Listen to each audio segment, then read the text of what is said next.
Metro is one of my favorite series of all time, a series of games I've played time and time again and will likely continue to keep playing for the foreseeable future. Games that have continued to blend immersive gameplay with captivating and engaging stories. It's because of my love for the series that I felt a video on them was necessary. So today we'll not only be talking about the core Metro trilogy, but also the newly released VR title Metro Awakening and the 3 books the series is based on. I will not only be explaining the story of these games so you know exactly what happened in them, but I'll also be critiquing and analyzing them along the way, discussing what they did wrong, but especially what they did oh so right. Like the video if you enjoy, and subscribe if you're new. Feel free to check out my other story-related content here on the channel, such as the analyses and retrospectives like this one, or the explanation videos that strictly focus on what happened in a game's narrative. If you'd like to support me further, you can also donate to the Patreon for as little as $1 a month with the link in the description. And so, without further ado, let's get started. Metro 2033 begins with our main character Artyom exploring the desolate wasteland that was once Moscow, Russia. Some mutant animals assault him and a few soldiers as they attempt to form a circle to cut off attacks from the ferocious beasts. Mid-battle, Artyom is attacked and tossed to the ground as a flying mutant called the Demon appears, thrashing the vehicle they were next to and almost killing Artyom before it cuts to black. The game then flashes back 8 days before these events to see how we got here. Artyom is then awoken in his small home by his stepfather Alex, who is heading out to meet one of his old friends named Hunter. As they meet and chat about life, mutants attack. Worse, unique mutants known as the Dark Ones have attacked the outer guard post. Rushing to the post, they find all of them dead without a single Dark One amongst the bodies. Hunter knows what's happened here, so he leaves to go recon the situation, but he leaves Artyom with a goal. Should Hunter not return by morning, he is to go to a place called Polis, ask for a man named Miller, and then tell him what happened here. Should Miller need some convincing, he is also told to show Hunter's dog tag to let him know it's serious. Unfortunately for Artyom, Hunter won't be coming back, and Polis isn't exactly a short distance away. So he'll have to find out how to get there on his own if he is to not only save his home, but the entire underground metro. As an introduction, it certainly leaves us with a lot of questions. What is this world we inhabit? What happened to it? And what's with the strange mutants? Well, the game will explain that throughout its runtime, but the more pressing question, and the one I always ask at the beginning of these videos, is how we got here in the first place. What is Metro 2033? Well, the history of Metro begins with a book, but not the one you might be thinking of. Our journey takes us back to 1972 with the Russian novel Roadside Picnic. Written by 2 brothers, Arkady and Boris Strugatsky, the novel's plot centers around an extraterrestrial event known as the Visitation. It's assumed that aliens had come by and visited the world and left within a few days, as no one had actually seen them come or go, but they did see the aftermath. Left behind were small pockets called the Zones, which had these weird anomalous effects to them, things unknown to humanity at the time. The brothers liken the event to a picnic, hence the name. When one has a picnic with friends, all manner of things are brought to such event. Food, drinks, drugs, speakers for music, clothes or swimwear if there happens to be a lake. To us humans, this is pretty par for the course, but for the animals of the forest, it would be like seeing a UFO, where the humans come by, invade their space, and then leave their contents behind. In the context of the novel, humans are the animals. The aliens, assuming they were the ones who visited the Earth, likely used it as a pit stop, then just left their stuff behind in the form of these zones. The rest of the novel follows a man named Red, who's one of the few people who traverses these now illegal zones in search of their left-behind artifacts. After publication, the novel was an immediate hit, one of the country's best sellers, winning a few awards in the hearts of many readers. What really made the story stick for generations, though, was a specific term, used to describe those who illegally crossed the border into these zones: stalkers. The word stalker in the Russian language was basically used because of this novel, becoming a neologism.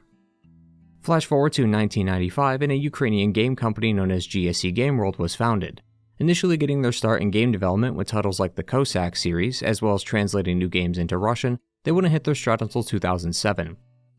Combining their love for Roadside Picnic and their Ukrainian history, they took the concept of the Visitation and changed it from aliens creating the zone to the Chernobyl reactor explosion, and thus created Stalker: Shadow of Chernobyl.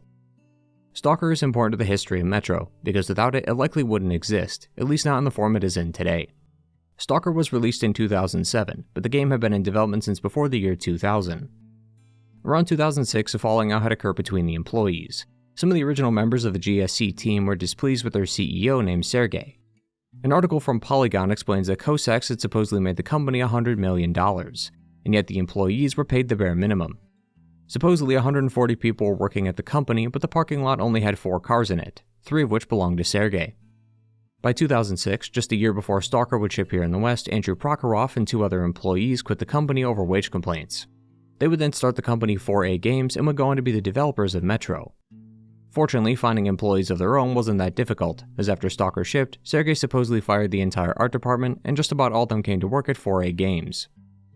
But to be a successful studio, you have to create a game first. So Andrew and the team decided to take a creative spin on their previous work. Russian author Dmitry Glukovsky created 2 well-known critically acclaimed Russian novels, Metro 2033 and 2034. 4A Games had reached out to Dmitry asking if they could create a video game adaptation based on his book. 4A Games wasn't the first company to do this, mind you. Dmitry had released the first book online for free, so many people were able to pick it up and read it. But 4A Games was ultimately chosen due to their pitch of making it a first-person shooter, as the book is told through the eyes of the protagonist, Artyom. Due to this unique history of the games, we will also be talking about the books in this video. Initially, I'd wanted to use the books as supplemental material, to fill in the gaps that the games don't touch upon, but as I got further in, I realized how little these 2 media actually connect to one another. Both the book and the game of the same name are the closest in terms of connectivity. The broad strokes of the plot are still the same. Artyom must go to Polis and deliver a message to Miller from Hunter and save his home. But how he gets there is a bit different depending on the chapter. The game naturally also has lots of shooting, whereas in the books the shooting really doesn't start until he meets with the Reich, which is a few hours into the game. The books also have lots of moments of downtime where Artyom is seen conversing with the people of the Metro. Almost an entire chapter takes place around a single campfire. Unless you're Kojima, who would 100% adapt this shot for shot just because he can, most developers would likely not want to force the player into minutes of dialogue. So many encounters that didn't have combat now do, and some chapters are outright replaced in favor of other ideas. This isn't even going into the fact that after the first part, the second and third parts of their respective trilogies rarely acknowledge each other. The sequel, Metro Last Light, has a wholly different plot than Metro 2034, and Exodus and 2035 are only loosely connected, but are nowhere near as tight as the first parts. This is to say that the books outside the first entry are not to be used as supplemental material and are better examined on their own. So besides the few times we'll discuss Metro 2033, the books as a whole will get their own section at the end of this video, to give them their own time in the spotlight. So that answers the history of Metro as a game, but what about the history of Metro as a universe? Well, I could think of no better place to start than the back of the book. Quote, in 2013, the world was devastated by an apocalyptic event, annihilating almost all mankind and turning the Earth's surface into a poisonous wasteland. A handful of survivors took refuge in the depths of the Moscow underground, and human civilization entered a new dark age. The year is 2033, an entire generation has been born and raised underground, and their besieged metro station cities struggle for survival, with each other, and the mutant hordes that await them outside. Artyom was born in the last days before the fire, having never ventured beyond his metro station city limits. One fateful event sparks a desperate mission to the heart of the metro system, to warn the remnants of mankind of a terrible impending threat. His journey takes him from the forgotten catacombs beneath the subway to the desolate wastelands above, where his actions will determine the fate of mankind. In 2013, an event known as World War III occurred, which was caused by the world's superpowers all launching nuclear missiles at each other. It's unknown why this happened, but we do know the seconds leading up to it. Enter the Metro was a short film released as promotional material for Metro Last Light, and it shows the start of the war. It was a normal day in Moscow, but all of a sudden, a countrywide alarm went off. A nuclear exchange that started between 2 countries soon engulfed the world. Citizens had flooded underground to metro tunnels to take cover from the bombs. But after a while, the stations were at max capacity, so only a handful of people were allowed to make it in, while the rest were stuck outside. Around 200,000 people managed to make it below, leaving the other 130 million or so trapped outside. Over the past 20 years, though, that number has gotten worse, as the population has dwindled to a measly 40,000. A whopping 0.02% of Russia is still alive. Those who survived the initial explosions realized that life above ground was no more, and so decided to make the Moscow Metro their new home. Each station was turned into a home, akin to a state or country in some ways, while the metro tunnels now serve as streets or highways for those to walk along while going to their destination. Our story starts here in a little station known as Exhibition. Artyom, our protagonist, is 24. The first game claims he's 20, but a future sequel will retcon this to be 24 to keep his age in line with his book counterpart. This means he was born in 2009 and was 4 when the bombs first dropped. Artyom has experienced life on the surface but does not remember it, so to him the metro is all he knows and is likely all he'll ever know. The station's population is quite small, as you'd expect, but the game really does its best to portray small versions of bustling towns. The people of the stations have clearly seen better days. The moment you walk outside, you hear people crying and arguing. Stress from not just the daily life but the harsh reality that the world they used to live in is no more. People are outside the hospital waiting to see if their loved ones will make it. A father is seen talking to his son who asks him to draw a picture of a house that he would like to live in so he could show his mother, full well knowing that mom isn't here anymore and that the house is nothing more than a pipe dream. Outside exhibition is more of the same. You'll find quite a few bandit groups looking to take whatever you have on you if you happen to stumble upon their territory, showing that even in the post-apocalypse, people are still willing to do harm. People are poor and asking for handouts and money. A woman is worried about her sick son who can't afford the medication she needs to keep him alive. Numerous families are being displaced and becoming refugees due to the wars being waged amongst the factions, and those that still live within those faction stations are being subject to constant overwatch, either because they're believed to be spies or mutants. A man is seen doing hand puppets to entertain the kids, but all the animals he's showing to them, like swans and dogs, are not animals the kids are familiar with, as all they know are the mutants of the post-apocalypse. Which is quite sad, knowing that some people will grow up not realizing that not every animal wants to kill them. Worse than that, the quality of life is horrendous. People are wearing worn-out hand-me-downs and the floors and walls are disgusting. The only consistent food items found here are mushrooms and rats, with the occasional pig if you like fine dining. Rooms are extremely tiny, as there's only so much space in the stations, so you're likely only to get a small room. Artyom himself lives in a rather small room but has lots of books, postcards, and other amenities, and he's one of the more well-off residents within the station. His stepfather Alex is a part of the administration at the station, so he and Artyom were given better living conditions because of their higher status. And this of course isn't even getting to the real problem, which is the mutants. After the war, the left-behind radiation affected many previously known species on the surface, mutating them into disgusting deformed versions of their original selves. While the entrances to the metro system were sealed with hermetically sealed doors, not every location was closed and some were left open.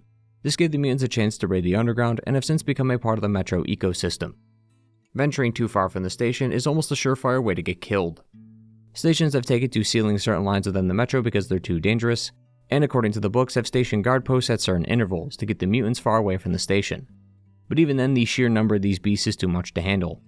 Many stations will come across are completely destroyed, and going topside isn't even a question to many. The place is entirely irradiated, so a gas mask is required.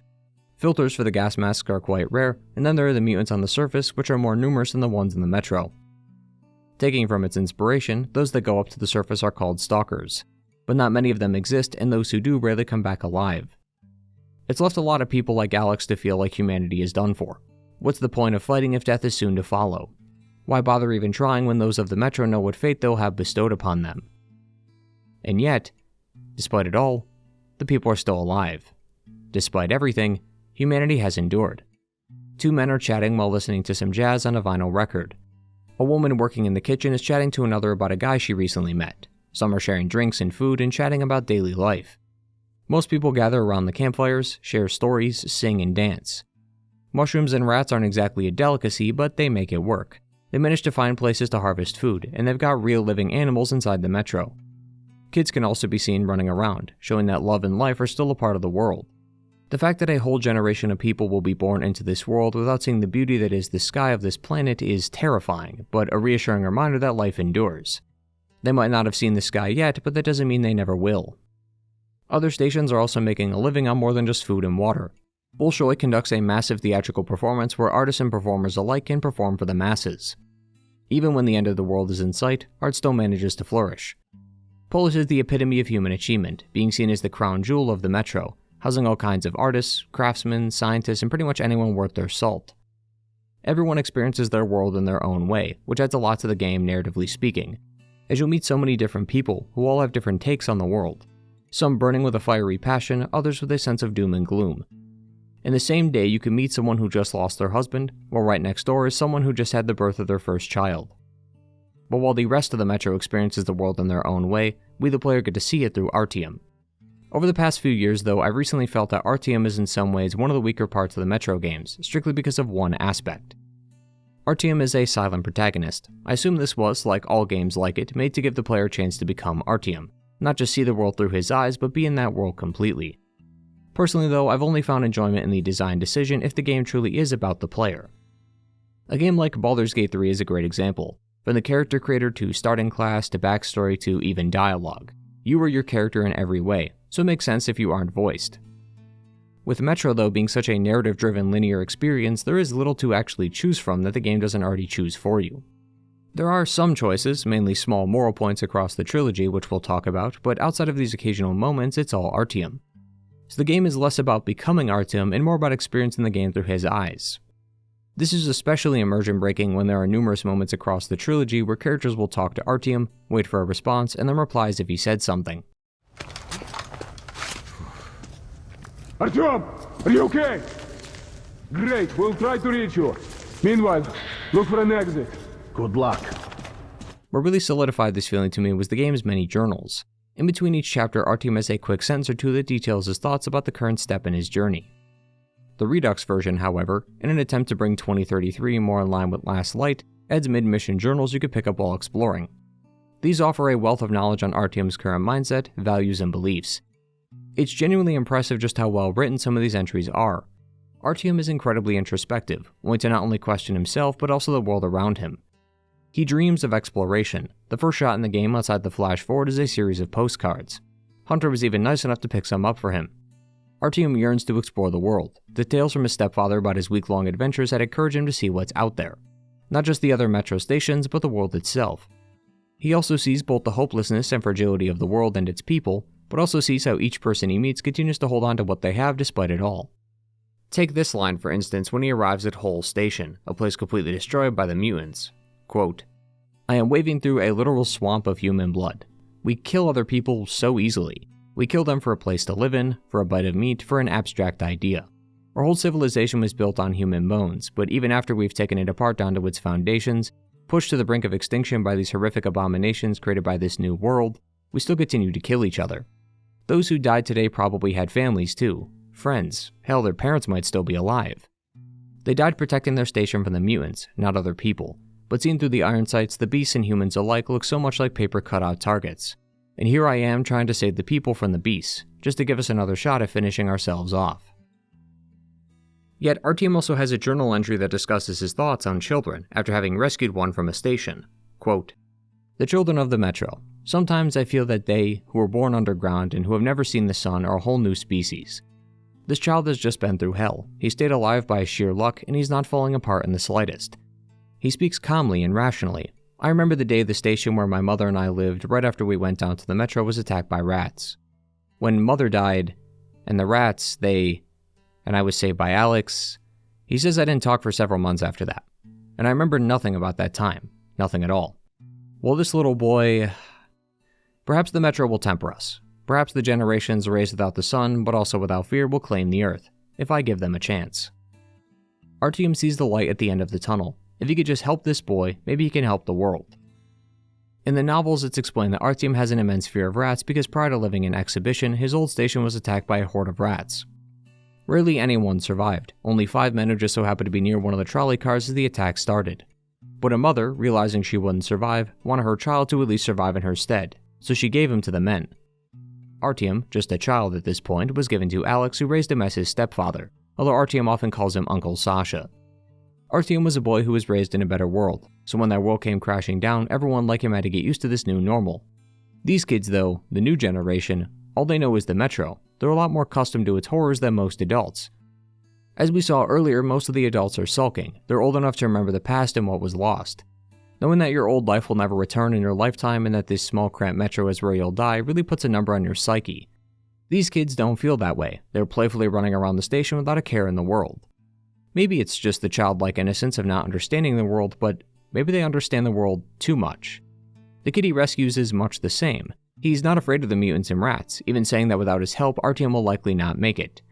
That's obviously not the case, but for a kid he's surprisingly okay given the circumstances. Through this journal, it's clear that Artyom sees the new generation, the ones who will come after him, as the real saviors of mankind. They will be the ones to rebuild the world, ascend the escalators of the Metro, and bring humanity back to where it left itself 20 years ago. Artyom will likely not see that in his lifetime, so his role now is to keep that world going. That's why he took the quest in the first place. Stopping the Dark One saves not just his home, but the entire Metro, and as long as the Metro persists, so does humanity. And as long as humans are still around, there's a chance the world can change. But the burden of this mission is weighing on him. He's never done something like this before. Sure, he's got decent firearms experience, but in some ways he's just a kid. Now forced to leave and possibly never return, all to save this place he calls home. Take this journal entry for example, written after seeing the death of one of his companions. Quote, My companions are dying one after another, and I can't do anything to save them. I actually feel they sacrifice themselves just to keep me moving forward. But am I worth that? I myself would readily die if that would get Hunter's mission completed, but do I have the right to make others pay the price? Who gave me this right if I do have it? Was it Hunter? Was it the Lord? Or did I just usurp it? I just don't know anymore. He's a man at odds with himself and the world, carrying the weight of the world on his shoulders, and it's becoming heavier as he sinks deeper into the metro and as the bodies of his friends pile up around him. These diaries truly make me wish we got to hear Artyom speak, because inside that silent, rough exterior is the mind of a man with such a unique outlook on life, all completely held back because of his duct tape mouth. Now, I would like to clarify that this is honestly just my one issue with the series, and it's not nearly as damning as I might make it out to be. My issue isn't so much what it takes away, but rather what it could have added instead.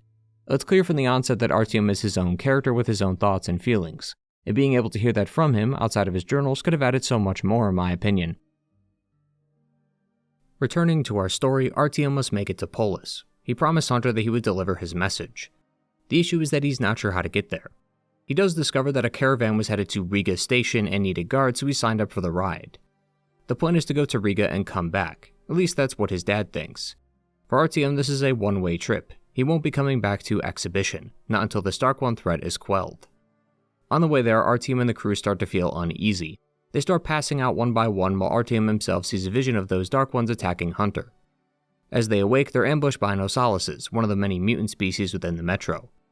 It's a short section, sure, but it's a great showcasing of just how a simple trip could be your last. The safety of the station is all most people have left. Anything outside its borders is a death trap. As the crew then makes it to Riga, they celebrate with drinks and thank Artyom for his bravery, as without him they would have been goners. While here in Riga, he meets with a man named Bourbon. He needs help getting to a place called Dry Station. He's heard of Artyom's exploits and how that weird mystical stuff in the tunnels didn't work on him. So if he could take him to Dry Station, Artyom gets his AK. So from Riga to Market to Dry. Should be easy enough, right? Of course not. From Artyom's journal, it's clear that he's hesitant to trust Bourbon. He's one of those guys that'll welcome you with one hand while stabbing you with another. But he really doesn't have a choice, as he's his only shot out of Riga. Something across the games is the presence of Artyom's unlikely allies.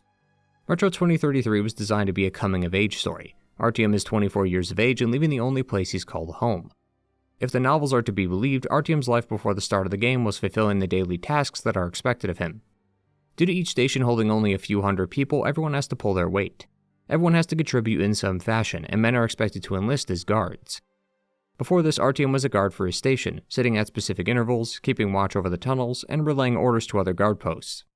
He needs to be willing to trust people though if he is to get to Polis, but he can't just put his trust in everyone and he can't just be dead weight. He'll need to learn how to survive on his own, without assistance and without the warm emergency lights of the tunnels to guide him. While with Bourbon, they eventually make it to Market Station. As the name implies, it's a large marketplace where all kinds of goods are sold. Naturally, there is some kind of system put in place to regulate all this, and while trade and barter likely exist, much of the goods are paid for with bullets. Literally. Specific military-grade bullets are the currency of the metro. They come in a specific caliber though, so it's not like pistol bullets are cheaper in value than say ones from an assault rifle. It's only these kind of rounds that count as valuable currency. This also means that you can chamber these into your weapons if they accept that caliber and use it on your enemies. They have much more stopping power than a traditional bullet, making quick work of enemies with armor, but you are then quite literally shooting your money away when you do so. Having been stopped at Market, Artyom is told to buy whatever he needs while Bourbon sorts some things out. It's clear that he's made some enemies in his time and that his past is finally catching up to him. Due to some complications in the route, the duo is forced to go topside. Going outside for the first time is still an unforgettable experience even 14 years later. Just like how the center of the zone in Stalker was the most sought-after location simply because of its mysterious origins, the surface of the metro functions much the same. In a sense, it's the same feeling most feel when exploring abandoned buildings. Urbexing, as it's often called, is not something I personally take part in but have always been fascinated by. It's mainly the thrill of getting caught because it's usually illegal, coupled with the restrictive nature of the places left behind that created such a fascination within me. It's kind of like when someone tells you not to do something, which in turn makes you want to do it more. Most places though are abandoned factories and buildings. There is certainly some history left behind, and getting caught trespassing is always looming over your head. So that thrill is there, but it's rare to find something so destructive like this in our world, which is why Chernobyl became such a hotspot for many would-be stalkers. Search here on YouTube, you could find hours worth of people doing this exact thing. Now you can't actually travel to Chernobyl legally, but you will need a guide to help you guide around the hotspots.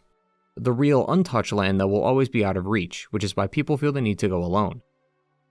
This feeling is translated into Metro, although on a much smaller and safer scale. The surface of the world is uninhabitable, and while not technically restricted or illegal in any way, you are likely to be killed up here, so that's restrictive enough. There is a real sense of adventure in exploring these previously habitable lands. But this land wasn't some old factory that a billion-dollar company no longer uses. It was the site of one of the most destructive attacks in human history. So stepping outside paints a real bleak picture. Corpses are everywhere, some from the stalkers who didn't even make it outside the building, others from the people who were left behind 20 years ago. Make it outside and good luck deciphering anything. It's hard to even tell where you are sometimes. Some areas look like roads, but with this much damage, it's hard to tell. The place has also been overtaken by a large river, which is, naturally, irradiated. Not all your time on the surface will be outside, though. But going inside hurts just as much, emotionally speaking. It's tough to see places like this and not wonder what they used to be. Not too far from the entrance is a supermarket, an office building, and a playground. It gets you thinking about what life was like during that moment in history 20 years ago. These areas cause Artyom to hallucinate, as he can hear the voices of those from before the bombs. There's even an alarm that blares in the background as you walk around, the same one that likely would have gone off when the bombs dropped.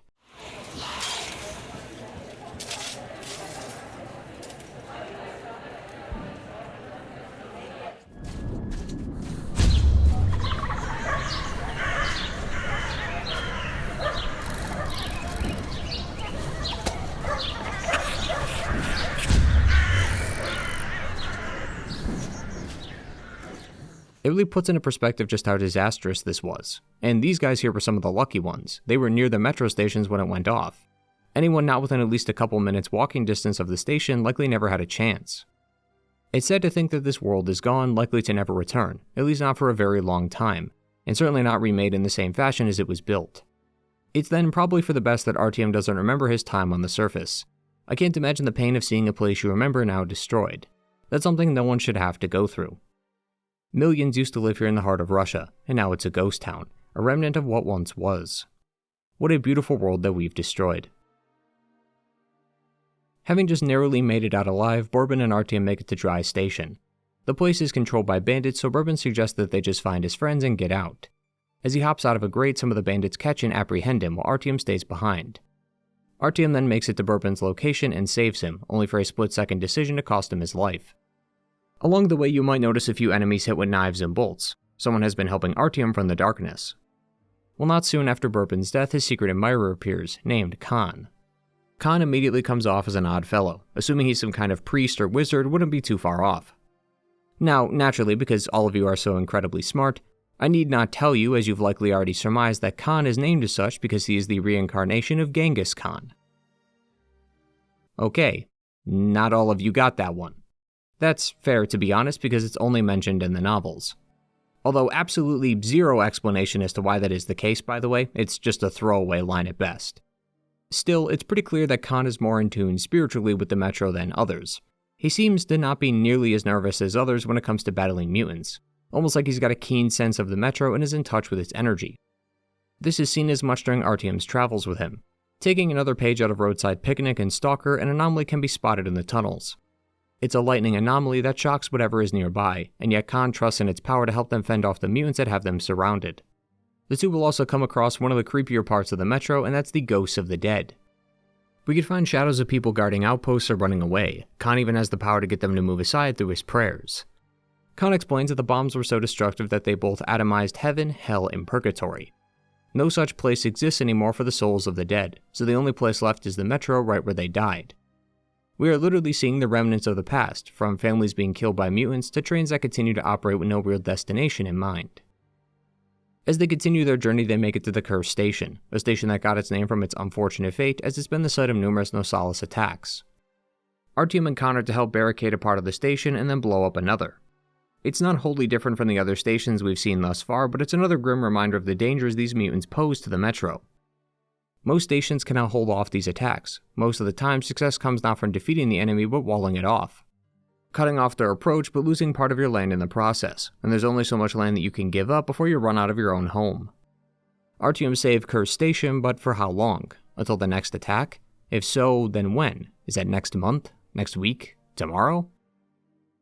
Afterward, Khan and Artyom go their separate ways, but he does at least point him towards his next destination, which is a place called Armory Station. Armory Station, however, is run by another faction known as the Red Line. The books go a lot more in depth on both the history of the game's factions and also have a dozen more that the games never mention. But for the sake of the games, the three main factions within the Metro are the Hansa, the Red Line, and the Fourth Reich. For the basic rundown, each faction is a descendant of either an old world army, group, faction, or ideology. The Red Line is in some ways a successor to the Soviet Union. Estimated to have about 15,000 members, they adhere to the old Soviet ways of thinking, hoping that it will bring prosperity to those of the Metro. Given their origin, it's no wonder they butt heads with those of the Fourth Reich, inspired by Nazi Germany's Third Reich. While the Hansa is more based on trade, commerce, and the free market. They were founded by a few wealthy traders who got together to create a commonwealth to protect themselves from those envious of their wealth. There is obviously a lot more to discuss regarding these factions, but keeping in line with the games, we'll circle back to them when we get to Last Light, as they get much more screen time there. In regards to Artyom's time with them, like usual, the books and games go in wildly different directions. In-game, Armory Station is owned by the Red Line. Artyom passes through the various parts of the station before accidentally stumbling into an inspection, mistaken for being allied with the guy inside and thrown into handcuffs alongside him. The guy then ends up escaping along with Artyom, who's now being shot at by Red Line forces.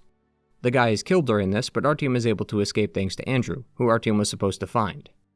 Andrew here is a smuggler of sorts. Officially, he's a mechanic, but unofficially, he sneaks people out of the Red Line territory.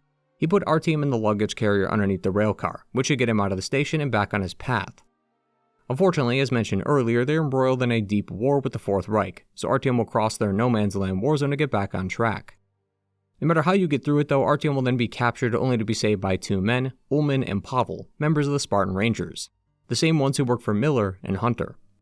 The Order, or the Spartans, or the Rangers, or whatever you end up calling them, are considered some of the most elite soldiers within the Metro. They don't have any specific alliance with any particular faction, as their enemies are the mutants.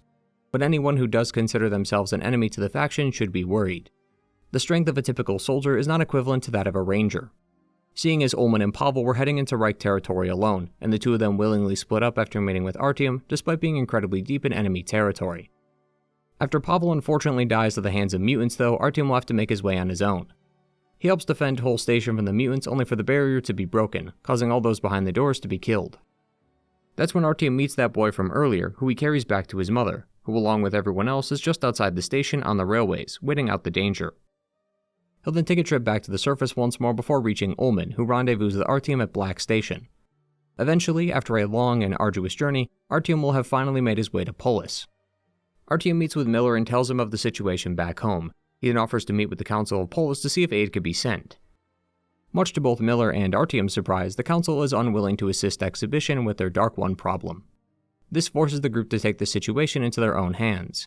Miller says that there are several missile bases somewhere in Moscow. These missiles are said to be launched from their command center D6. Ideally, if they find this D6, they could program the missiles to launch at the Dark One's lair, which is the Botanical Gardens, just outside the Hermetic Blast Door, next to Exhibition. They don't have a damn clue where D6 is though, so they'll need to go to Lenin Library on the surface to find an answer to that question. Somehow the problems keep piling on, as guarding the library are the aptly named librarians.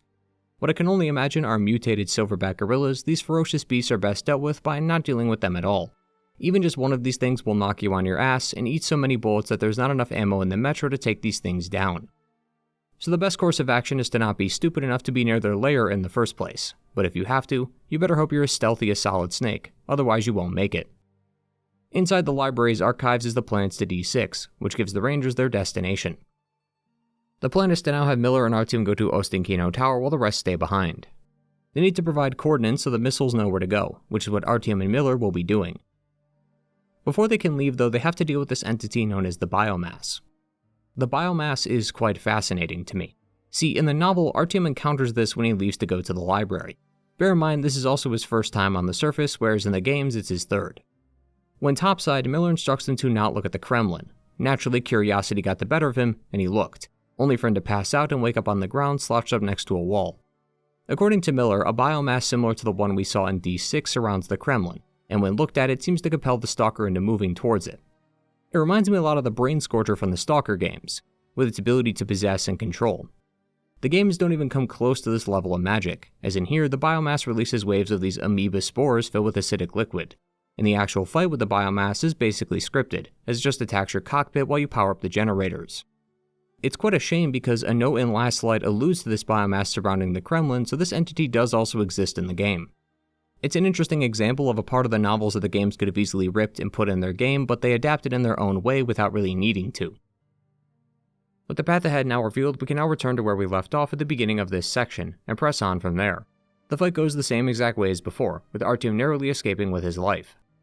From here it's a long climb up the tower. Miller is injured halfway up, leaving Artyom with the decision of aiming the missiles. Once he makes it to the top, he is stopped by the Dark Ones, who attempt to infect his mind once more with the visions. Failing to overcome them will send you right back down to the bottom. Not giving in means you've reached the end, and one of two endings will play. Throughout the game, there have been various moments that, if heard or interacted with, will reward you with moral points. These stem from things like giving away bullets to those in need, not killing enemies and instead knocking them out, or listening in on specific conversations. Narratively speaking, the conversations are the most important, as they all make Artyom question himself. If enough moral points was achieved, then Artyom stopped the launch, understanding that the Dark Ones were not threats like he had assumed. This might be a pretty long leap in logic, given their attack on the station and all the threats we've seen with the visions, but he's actually correct. They were never actually trying to kill anyone. The Dark Ones were actually trying to be the saviors of humanity. They were trying to uplift them from their cramped metro tunnels and back onto the streets. Why? Because humans are their creators. The radiation had infected many of the species on Earth, but it also created new ones. In the botanical gardens inside a beehive, the radiation seemed to have mixed with its contents and created the very first Dark One. These beings then are resistant to the radioactive effects of the surface, as they could be seen all across the dead city. So the same event that caused the deaths of the old world would also give birth to those that would usher in the new one. Humanity created the Dark Ones thanks to the bombs, so in turn they felt obligated to help their creators. For many years though, they were locked outside beyond those large sealed doors of the metro tunnel, until one kid and his two friends opened the door. As seen in Last Light, Artyom as a young boy along with his friends Vitaly and Eugene would sneak out of exhibition and open the door so they could see the surface. They were attacked by Watchers until one of the Dark Ones came by and stopped them from killing Artyom. They then commune with his mind, hoping to send him a message. These visions Artyom has been receiving were messages from the Dark Ones, asking him for help, but he couldn't understand the messages and thought nothing of them. With the doors open, it also allowed the Dark Ones to enter the metro and commune with humans. As outlined in the tie-in comic that bridges both 2033 and Last Light, titled The Gospel According to Artyom, the Dark Ones attempted to communicate with humanity using their psychic powers. But all it caused was an immense pain and suffering on the victim's end. Artyom wasn't affected, however, because as a child, it seems like the psychic powers aren't nearly as damaging to the human mind. These unfortunate missteps are what caused the war between humanity and the Dark Ones, even though all they ever wanted was to save the ones that created them. The only time they've ever wanted to kill humans is right now, because Artyom is about to make them go extinct, so they had no choice. If you don't achieve enough moral points, then Artyom lets the rockets fly, and the Dark Ones are wiped from history. Based on both the books and Last Light, this is the canonical ending going forward. The only difference is that in the games, Artyom doesn't question much of his decisions, whereas in the books he realizes right at the end that the Dark Ones were their allies all along. He then considers stopping the missiles, but realizes that it's too late, and that they're already on their way. Had he come to this realization just a minute sooner, he could have saved their lives. One of the major themes of Metro, as said by the author himself, is xenophobia. As opposed to racism, which is discrimination based on the color of one's race, xenophobia is based on nationality and culture. Both are often intertwined at points, but xenophobia specifically has roots in the fear of the unknown, things that are foreign. To relate this to Metro, humans are xenophobic against the Dark Ones. They see them as a threat without beginning to understand them. I always think back to a conversation Artyom had with Khan back when they first saw the anomaly. He explains that while wicked, it's not any more evil than, say, fire. It all depends on your point of view, and Artyom should learn to get a better understanding of things before casting judgment on them. Fire can be both dangerous and helpful when it's burning. It all depends on perspective and context. The Dark Ones are much the same. Consider that they don't actually attack you throughout the game. Visions do occur, yes, but they aren't actually attacking Artyom. You meet numerous Dark Ones in the Dead City and none of them attack you, merely observe you as you walk the streets. They mean no harm up until the end, but then by that point it's understandable. It's just the nature of living beings to protect themselves. In the Dead City you could come across a small room with a mutant and its children. It shields its offspring from you and will only attack should you get too close. On my first playthrough I opened fire without hesitation. I know how these things go, that thing was waiting for me. The second time around though, I noticed that it was just protecting its young. If you kill the mutant and its children, you're ambushed by other mutants. If not, nothing happens. You could walk away without worry. Like every living being on this planet, it just wants to survive and protect its people. These moments are meant to clue both the player and Artyom into the fact that the Dark Ones are no different. They not only want to survive, but actually help humanity, and had Artyom interpreted these messages correctly, he could have saved them. In the books, it stated that they would have wanted to coexist and cooperate. The Dark Ones are inept at building and using technology, and humans can't survive the harsh conditions of the surface. Both can solve the other's problems, and had it worked out, humanity could have seen their world return to its former glory. Artyom quite literally likens them to God's angels in Last Light, beings who were here to offer humanity one last chance at salvation and redemption, but they squandered that. It's not entirely Artyom's fault. It's a combination of humanity's lack of acceptance given the harsh world they put themselves in, and the accidental killings at the hands of the Dark Ones. But the game is a lesson in both acceptance and forgiveness. They look like mutants and they're pretty scary looking, so it's only natural that humanity should fear them, but these are all just assumptions. The best way to combat xenophobia is to educate. Educating someone on different cultures and methods can actually help eliminate those assumptions. Had the humans questioned their own thoughts, and had Artyom learned of his true purpose as the medium between the Dark Ones and humans, the two species could have had a flourishing partnership. But as they say, it's now just a pipe dream. Humanity has just accidentally killed their last chance at survival. Metro 2033 was the start of the series, and my start with Metro. I don't exactly remember how or why I picked this game up, but I've always been glad that I did as it jumpstarted my love for the series. I had always liked post-apocalyptic stories, and games like Fallout have always been with me. But I think after playing Fallout so many times, I might have needed something to scratch that itch, and hearing that there was another post-apocalypse game that took place across the pond must have immediately hooked me with the sheer possibilities on offer. The game was also a commercial and critical success, selling and reviewing quite well across the board. THQ, the publishers for the series at the time, also realized what kind of product they had under their belt. They initially didn't put too much stock in Metro, but after the success of 2033, they knew that 4A Games had something good. It's also thanks to this title that the books even got translated at all, as for years they were in Russian until 2010 when 4A Games came along. All in all, Metro 2033 was a success, but while the inhabitants of Moscow might be underground, the sky truly was the limit, as their story was only just beginning.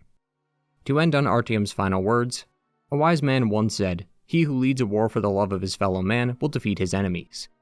I led my war protecting my family and friends, protecting my home, the Metro. We had won. But to this day, I wonder, when we burned the Dark Ones from the face of the earth, was something lost as well? Metro Last Light begins with a brief skip in time. We last saw Artyom on top of Ostankino Tower. Now we find him deep within D6 again. Ambient dialogue around the base fills us in on the details. In the time between games, the Rangers made D6 another permanent base of theirs. The Rangers have grown to 200 strong since then, and Artyom was immediately inducted into the ranks despite most recruits waiting years to even get a chance. His discovery of D6 and subsequent annihilation of the Dark Ones rightfully earned him a spot amongst the Metro's best mutant hunters, and everyone is glad to have him aboard. The good times can only last so long though. More dialogue throughout the base hints at a brewing war between the factions.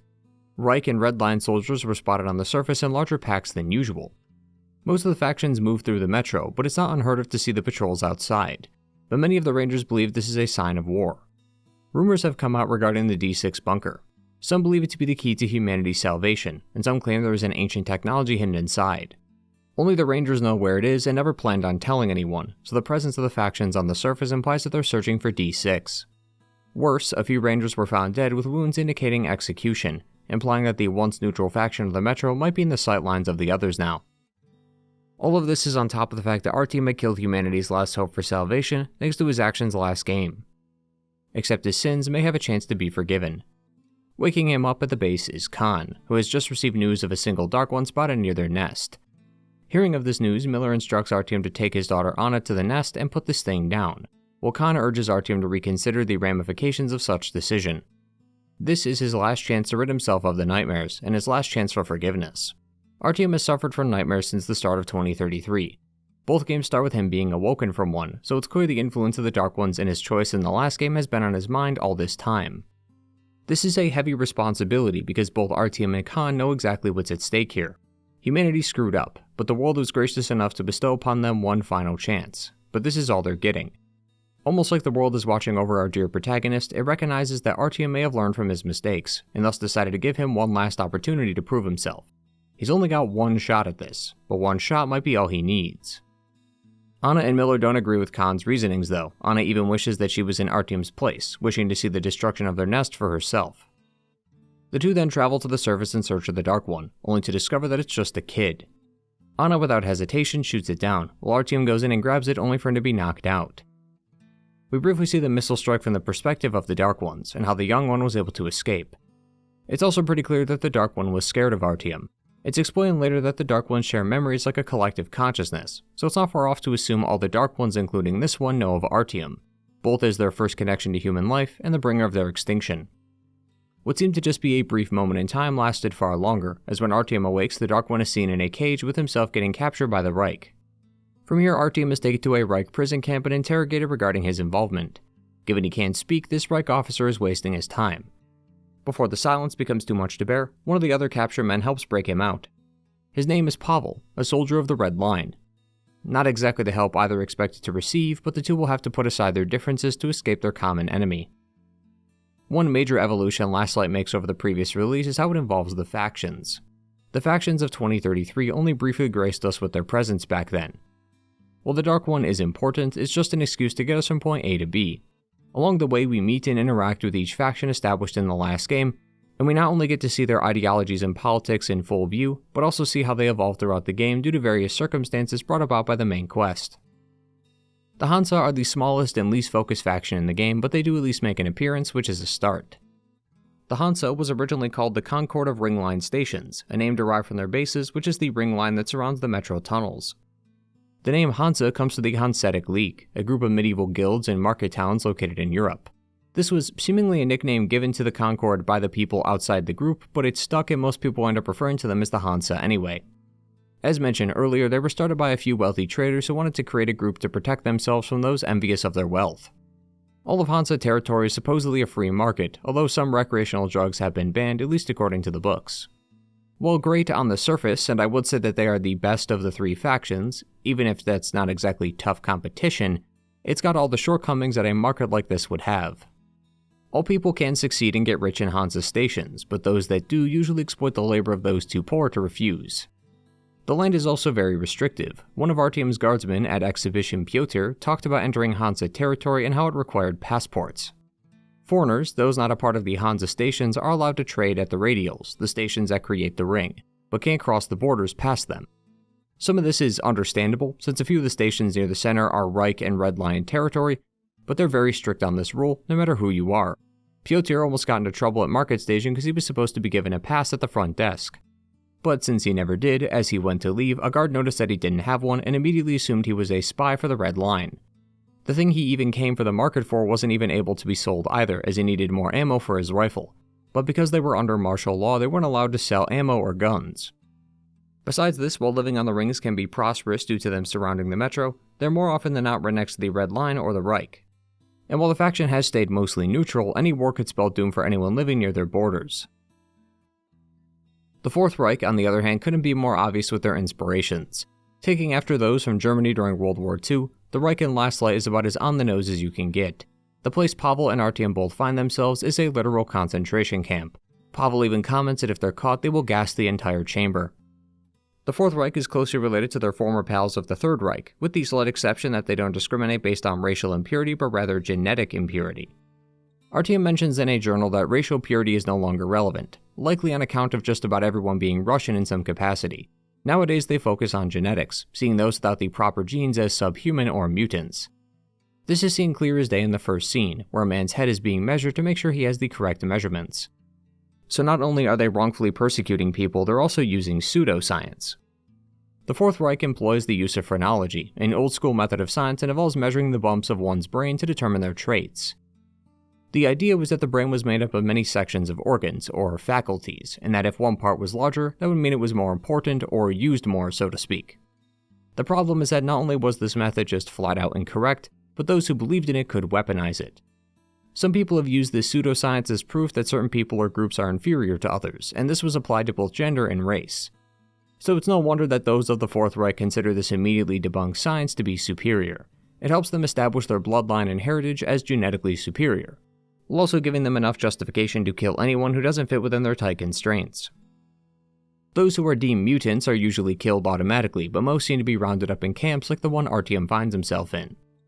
The place is filled with people from top to bottom. Any attempt to escape results in the deaths of everyone, and even then it's not like they need these people for anything specific. One of the soldiers refused to shoot a man, not because he was having second thoughts, but because their leader believes that a bullet was too good for those who are mutants, while another can also be seen being beaten for spoiling his genes. Anyone captured by the Reich is sure to be killed, and this is evident by the garbage chute right next to Artyom, which leads to an entire sewer line covered in corpses. Sometimes they'll even display the bodies out in the opening as a warning. As if we needed more reasons to hate them, the people living in these stations also seem to be persecuted based on these ideals.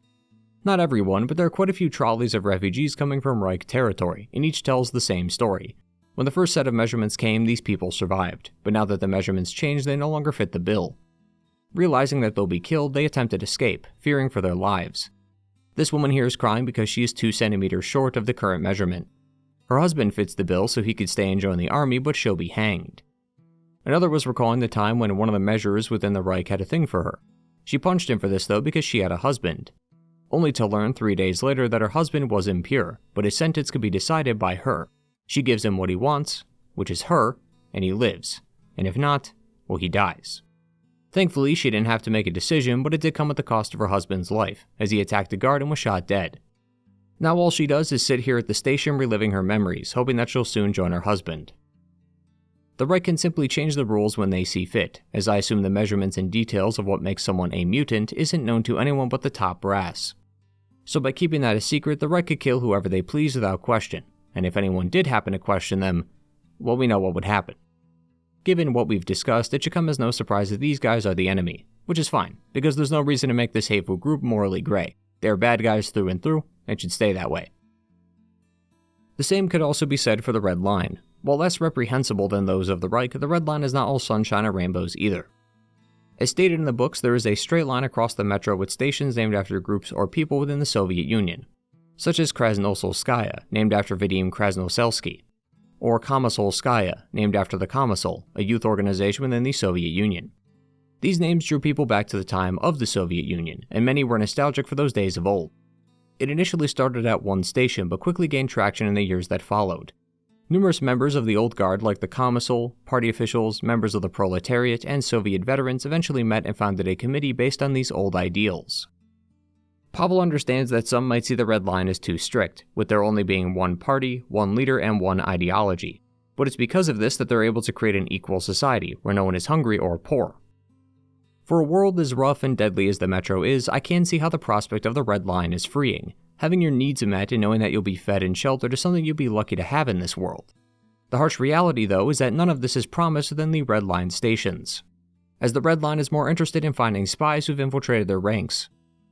Most of the people within the Metro were also old enough to remember life back then, so it's not shocking to learn that most didn't take to the idea of a resurrected Soviet Union, and actively push back against agitators who would seek to recruit the other stations under the hammer and sickle. Those who do find themselves under its banner and are not directly benefiting from its rule are usually suffering, even though everyone was supposed to be equal. Food shortages are quite common amongst the Red Line stations, and many people are suspected of being spies, which, if convicted, will lead to their death. So it's mass hysteria and famine all at once. The leading commanders are just as bad within the Red Line. The leader of the Red Line is General Moskvin, but he's just a puppet, getting his strings pulled by General Korbut. Korbut lied and told Moskvin that his brother Andrei was planning to assassinate him so he could take control of the Red Line. Moskvin planned ahead though, poisoning his brother during a talk of theirs. Once he was killed, Korbut used the murder as blackmail to get Moskvin to do whatever he said, which is how he became the de facto leader of the Red Line. But as annoying as these factions can be, I love their inclusion because the irony of it all. These two ideologies were enemies in World War II, and now they're enemies again. For the sake of territory and ideology, they managed to recreate World War II, and now they're about to recreate the next World War. See, Pavel and Artyom's journey takes them to various places within the Metro, as they try to outrun the Reich. Eventually, they find a safe haven in the form of Bolshoi Station. As the two relax, it's discovered that Pavel has betrayed Artyom. Pavel is actually a major of the Red Line, and while he respects him as a person, their factional differences mean they are enemies. Artyom has info on D6 and the Dark One, and the Red Line needs it. He's then injected with some truth serum and left to die, only for General Moskvin's son to save him, who does so despite his father. During his escape, Artyom then meets with a fisherman who takes him to Venice. The station Venice, not the city. That's a long way away. He's going here because Pavel is likely here and needs to intercept him. He then manages to make it to Pavel, who tells him the Dark One is at Yoktabrskaya. However, during the conversation, he manages to slip out of his hold and escape. Artyom has no choice but to head to a church nearby on the surface, which is another base for the Rangers. Once there, he meets with Anna, who is much happier to see him than you'd expect. While Anna starts off distant and cold towards him, she does start to open up a bit more. She gained a bit more respect for Artyom during the mission, as she was able to see how well he could handle himself. And Artyom notes that she is ashamed to have left her partner on the battlefield. It's a little fast, given they've only seen each other a whole 2 times, but it's clear Anna likes respect and strength. She also looks up to Hunter quite a bit, so if Hunter likes Artyom, it's natural she will too, although like is putting it lightly. For now, it's nothing more than respect, but this will plant the seed for their eventual relationship. Something Metro Exodus will take by the hand and develop across the games. While Artyom is at the church, he gets equipped and ready for the journey, until soldiers from the Red Line appear and blow the church door. Artyom is knocked out, only to find the aftermath. All the soldiers are dead, and Anna is taken to the same place he needs to go. This is the official start of the war, at least from our perspective. All game long, we've heard chatter about an upcoming war between the factions over D6, and the Red Line has just started to make their move. The Red Line has been struggling to bring people into the fold of communism, so they've decided that if they won't join them, then they aren't worthy enough to be in the Metro. While on his way to find Anna and the Dark One, Artyom stumbles upon a small station that is a part of arguably the best mission in the whole game. The entire place is destroyed, burned to the ground. Apparently an epidemic has spread throughout the station, and the Red Line has come to clean it up. While this may sound like a noble act of good faith, it's actually quite the opposite. During the first mission, you'll hear talks of a Ranger soldier who went missing. Lesnitsky was a Ranger working in one of the labs, but during a shift change, the place was ransacked and Lesnitsky was gone. Later, you discover he was a spy working for the Red Line. That's also how Anna was taken in the first place, as Lesnitsky knows all the knowledge of the Rangers' activities. He'd reportedly stolen a canister from D6, but no one was able to confirm if that was true at the time. This canister is what caused the epidemic. The Red Line are intentionally infecting stations throughout the Metro and then coming in under the guise of cleaners to help get rid of the spread. A wounded man at the station says that they came on the second day of the outbreak. There's no way they could have made it there that fast, so they must have known ahead of time. According to some scientists who are working on discovering the complexities of the virus, it seems to be an Ebola-like strain. This is notable because cases of Ebola were mainly in West Africa. Russia shouldn't even be concerned about Ebola or anything resembling it, which proves to the researchers that the virus was man-made. From their notes, they gathered that the virus attacks monocytes within the human body, but these new samples are showing signs of acute monocytosis. Now forgive me, I didn't study hematology, but monocytes are white blood cells. The virus is destroying white blood cells, so the body has less ways to combat the threat. This high white blood cell count implies, though, that the body is starting to produce more white blood cells in order to fight the infection. As the researchers put it, the infection is going away. It seems like the virus is meant to be incredibly efficient, killing those within a few days, but then disappearing after some time. Can't exactly operate a metro when the place has been quarantined off, right? I mean, come on, did you think the Red Line were animals? They're not going to kill the metro, just the people within it. But even with the extremely deadly virus in hand, they couldn't wait. Ideally, they would spread the infection, wait for everyone to die in a few days, and then quarantine and collect. But in this specific instance, they rushed the process and started burning everything. All throughout the station, we could find Red Line soldiers in hazmat suits, torching victims, burning homes and other items, most notably books. Book burning has always been a form of censorship, intentionally done to remove or rewrite history. Books are a rare commodity in the Metro. Exhibition has a library at its station, and Artyom mentions how he and the many citizens always look forward to the new books they can read. Books in the post-apocalypse are likely not cheap, nor are they easy to find. But there is also a good chance that the books of the Metro would be from both the pre- and post-apocalypse. They don't even have to be necessarily important in a historical context, they could just be romance or sci-fi novels, or a ledger to keep track of things around the station. The Red Line seems to want anything not related to the Red Line and its teachings to be erased. Ideally, this would create a unified Metro under the Red Line, their ultimate goal, but also remove the ability to question authority.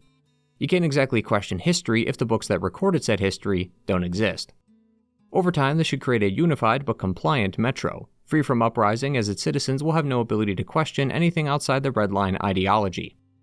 The Red Line could then censor and remove parts of history that are unwanted, like the fact that they're burning people alive under the guise of containing the spread, while changing history as they see fit, such as claiming that Russia was always a Soviet Union and that the collapse never happened. Destroy enough nonfiction books, and you could eventually create your own. Outside the book burnings, the scenes the game portrays are horrific to say the least. 3 guys are shot for supposedly being sick when neither of them even have a cough. All the soldiers are ordered to take all the supplies and cargo to a storage bay, likely so it can be disinfected and then stolen. But the deeper into the station you go, the worse it gets. Whole sections of the station are being burned to cinder. The smoke is so thick you need to wear a gas mask, one of the few times a gas mask is actually required indoors. Piles of bodies are being burned to ash, and that ash is being burned too, just so everything can be destroyed. At the very end of this fiery inferno is Lesnitsky with Anna held hostage. He asks Artyom to drop the mask or he'll shoot her. You can try to pop him in the head right from here, but nothing will happen, so he'll need to comply. This encounter causes them both to be left without functioning masks, but thankfully Khan and Hansa were close enough to rescue them. But while the worst of the danger has passed, it still hasn't gone away. A note from Artyom says that the Red Line, on top of killing the civilians of the infected stations, were also intentionally letting people escape so they could infect other stations, and then repeat the process. Thankfully though, the Rangers of the Order were already here and managed to cut off the spread, creating a research and quarantine zone around the station. Both Anna and Artyom were also at the previous station that was already infected, so there's a chance that they too have also been infected. So they're instructed to stay in quarantine until their test results come back. In the meantime, the two of them get a bit frisky.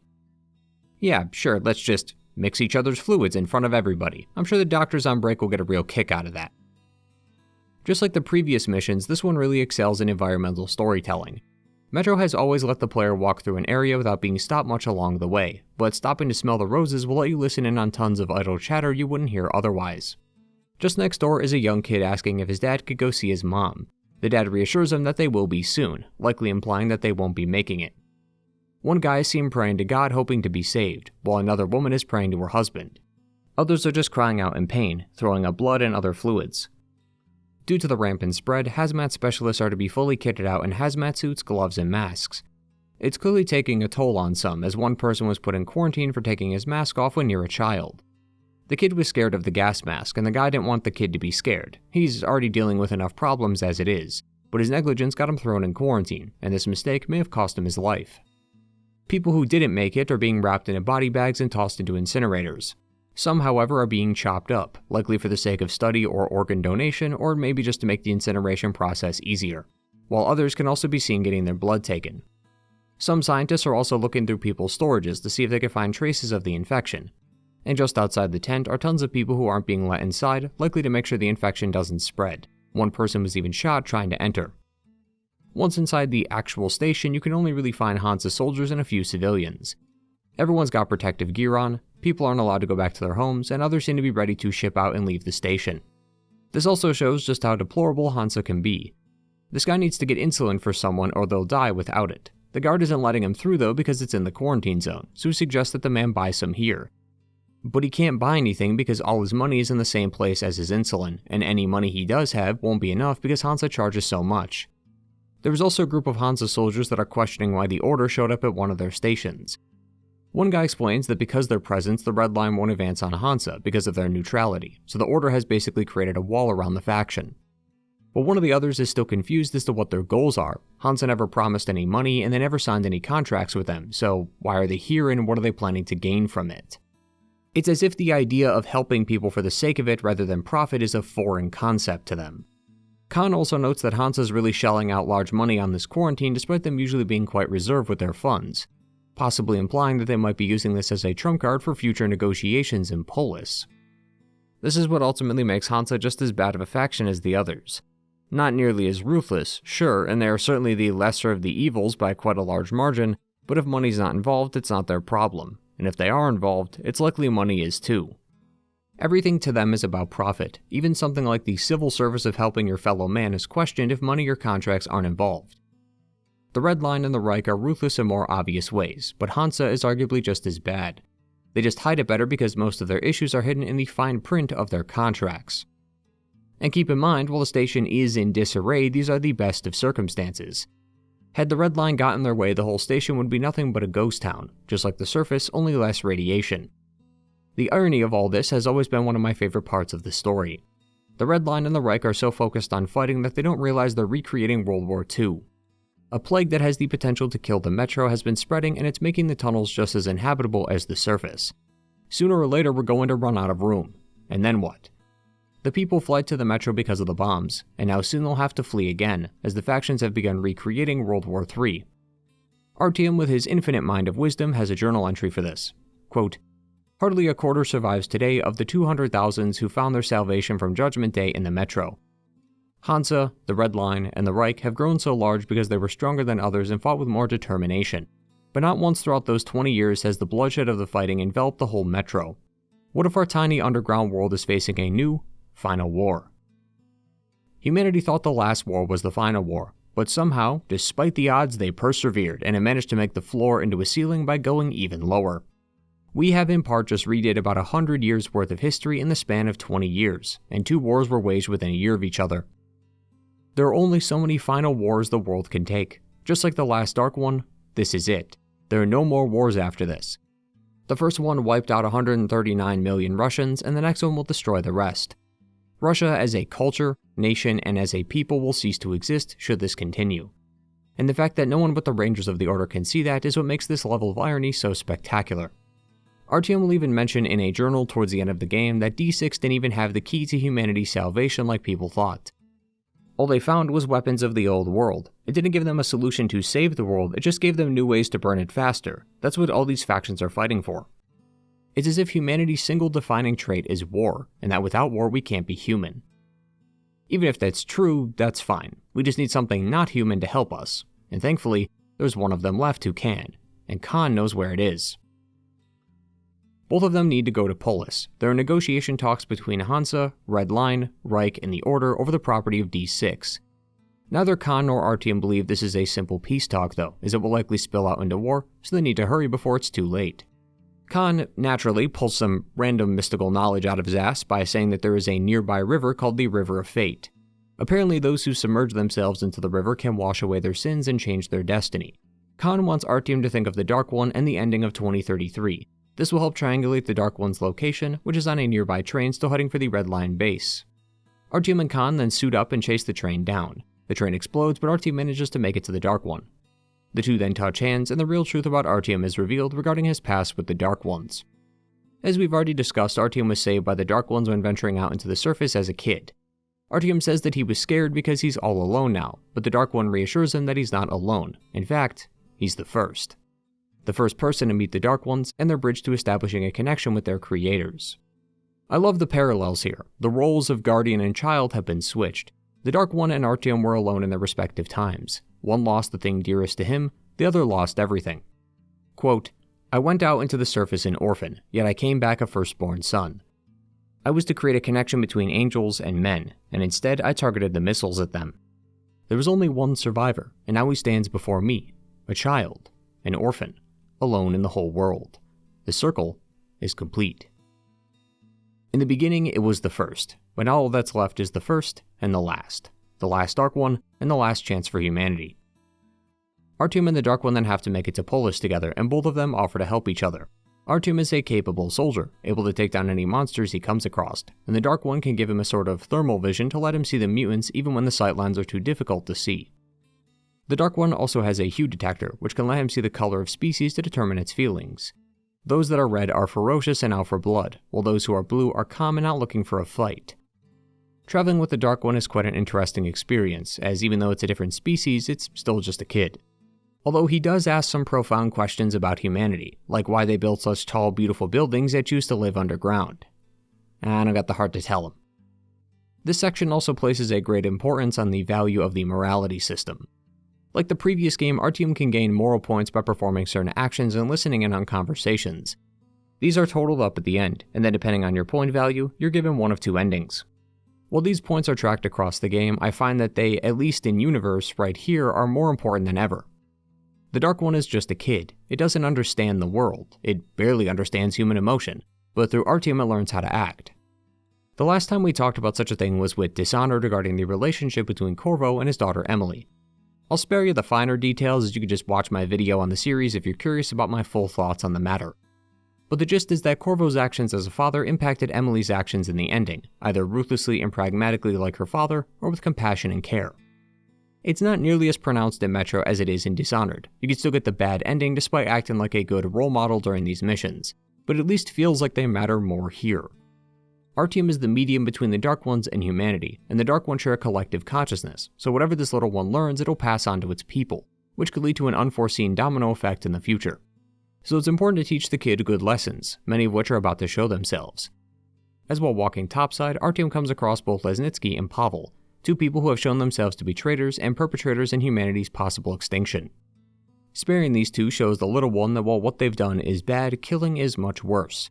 In a world surrounded by death, adding more death to it is only going to make things worse. Artyom himself says that both the Reich, Red Line, and him have all killed in the name of salvation.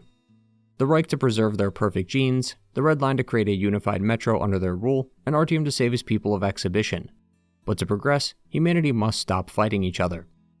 Now that is not to say some don't deserve it, because, while I understand why, it is a little odd that killing Lesnitsky is considered evil, seeing as he seems like the kind of person who would exploit this kindness and just continue to do evil acts.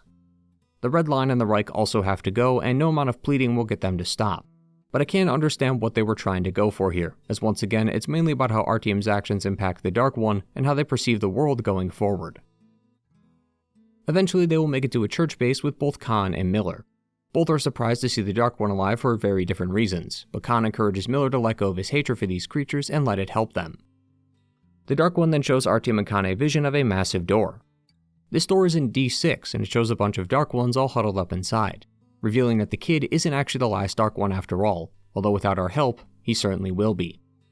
As explained in some journal entries, the Dark Ones on the surface were the ones who were awake.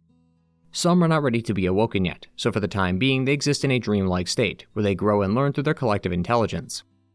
This Dark One slept underground inside a bunker near the entrance of D6, right near their home of the Botanical Gardens. This child was awoken by the screams of its mother, which is why it was too far away from the actual blast.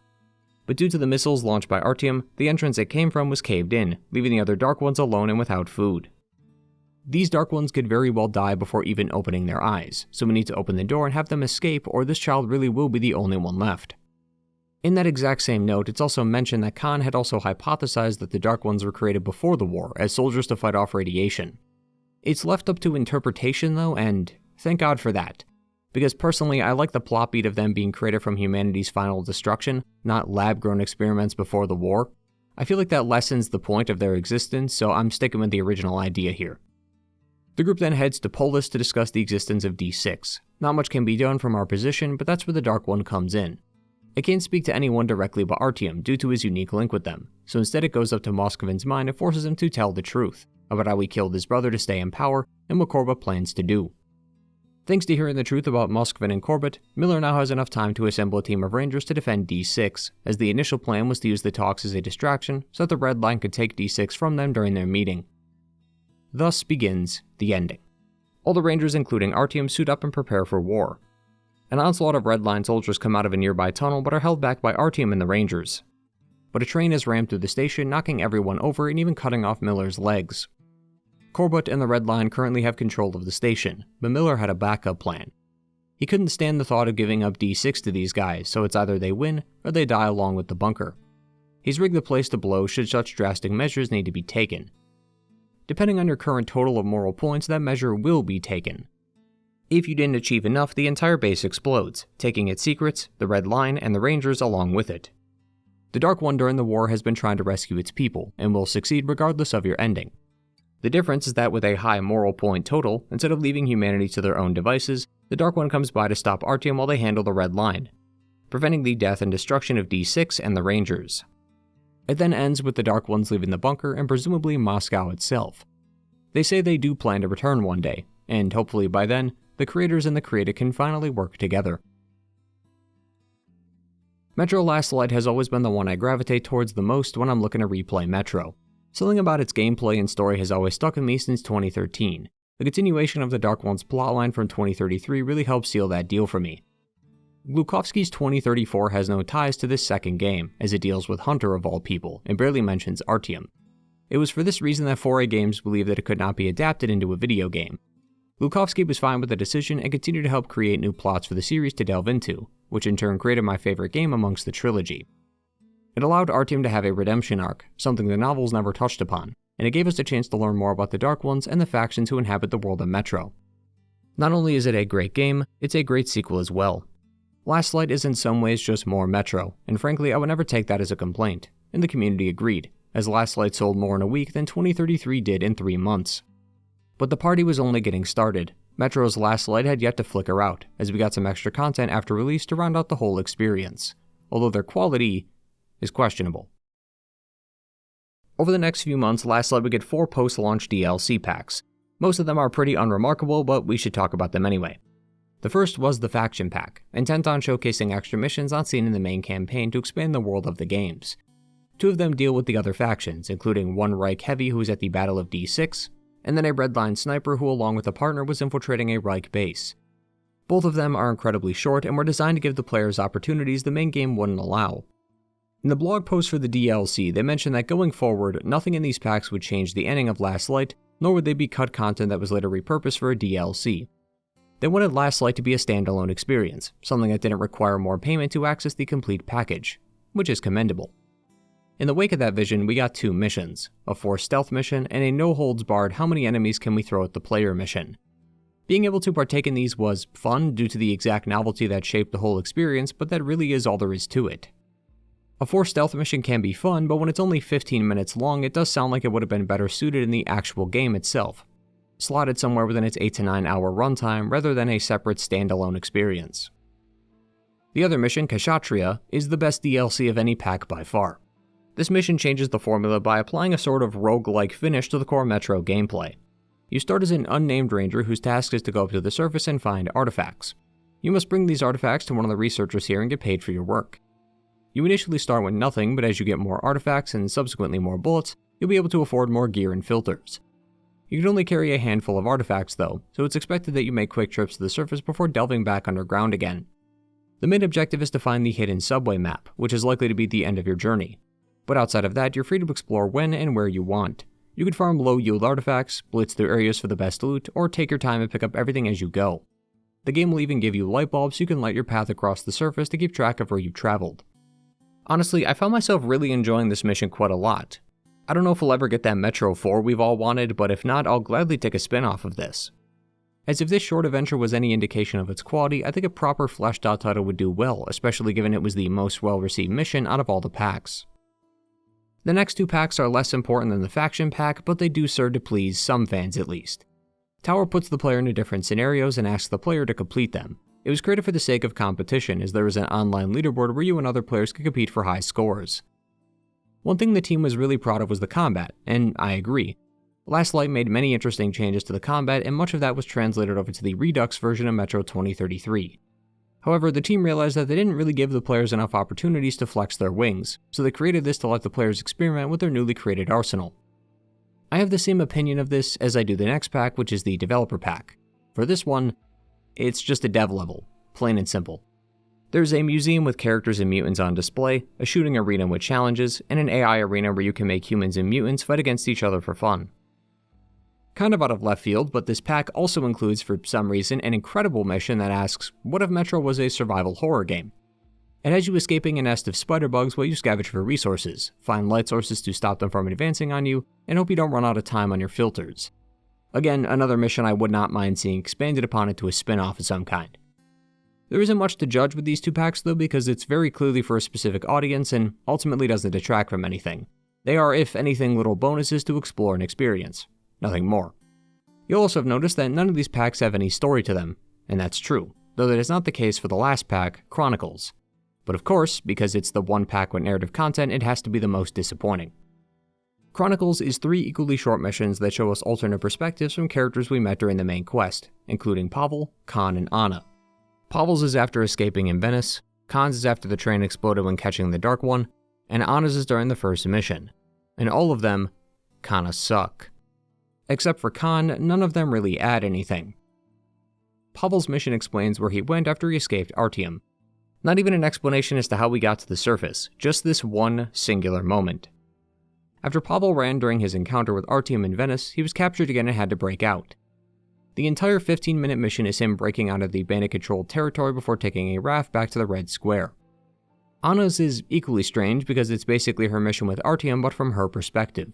She provides overwatch when confronted by the Watchers, shoots the Dark One, and then sees Artyom get knocked out. The only unique segment is directly after this, where Anna is seen running to Artyom to make sure he's okay, only to see him shipped off by the Reich. Even though there were hours worth of unseen content between this moment and the church where they meet, I'm surprised the team went with this alternate perspective instead.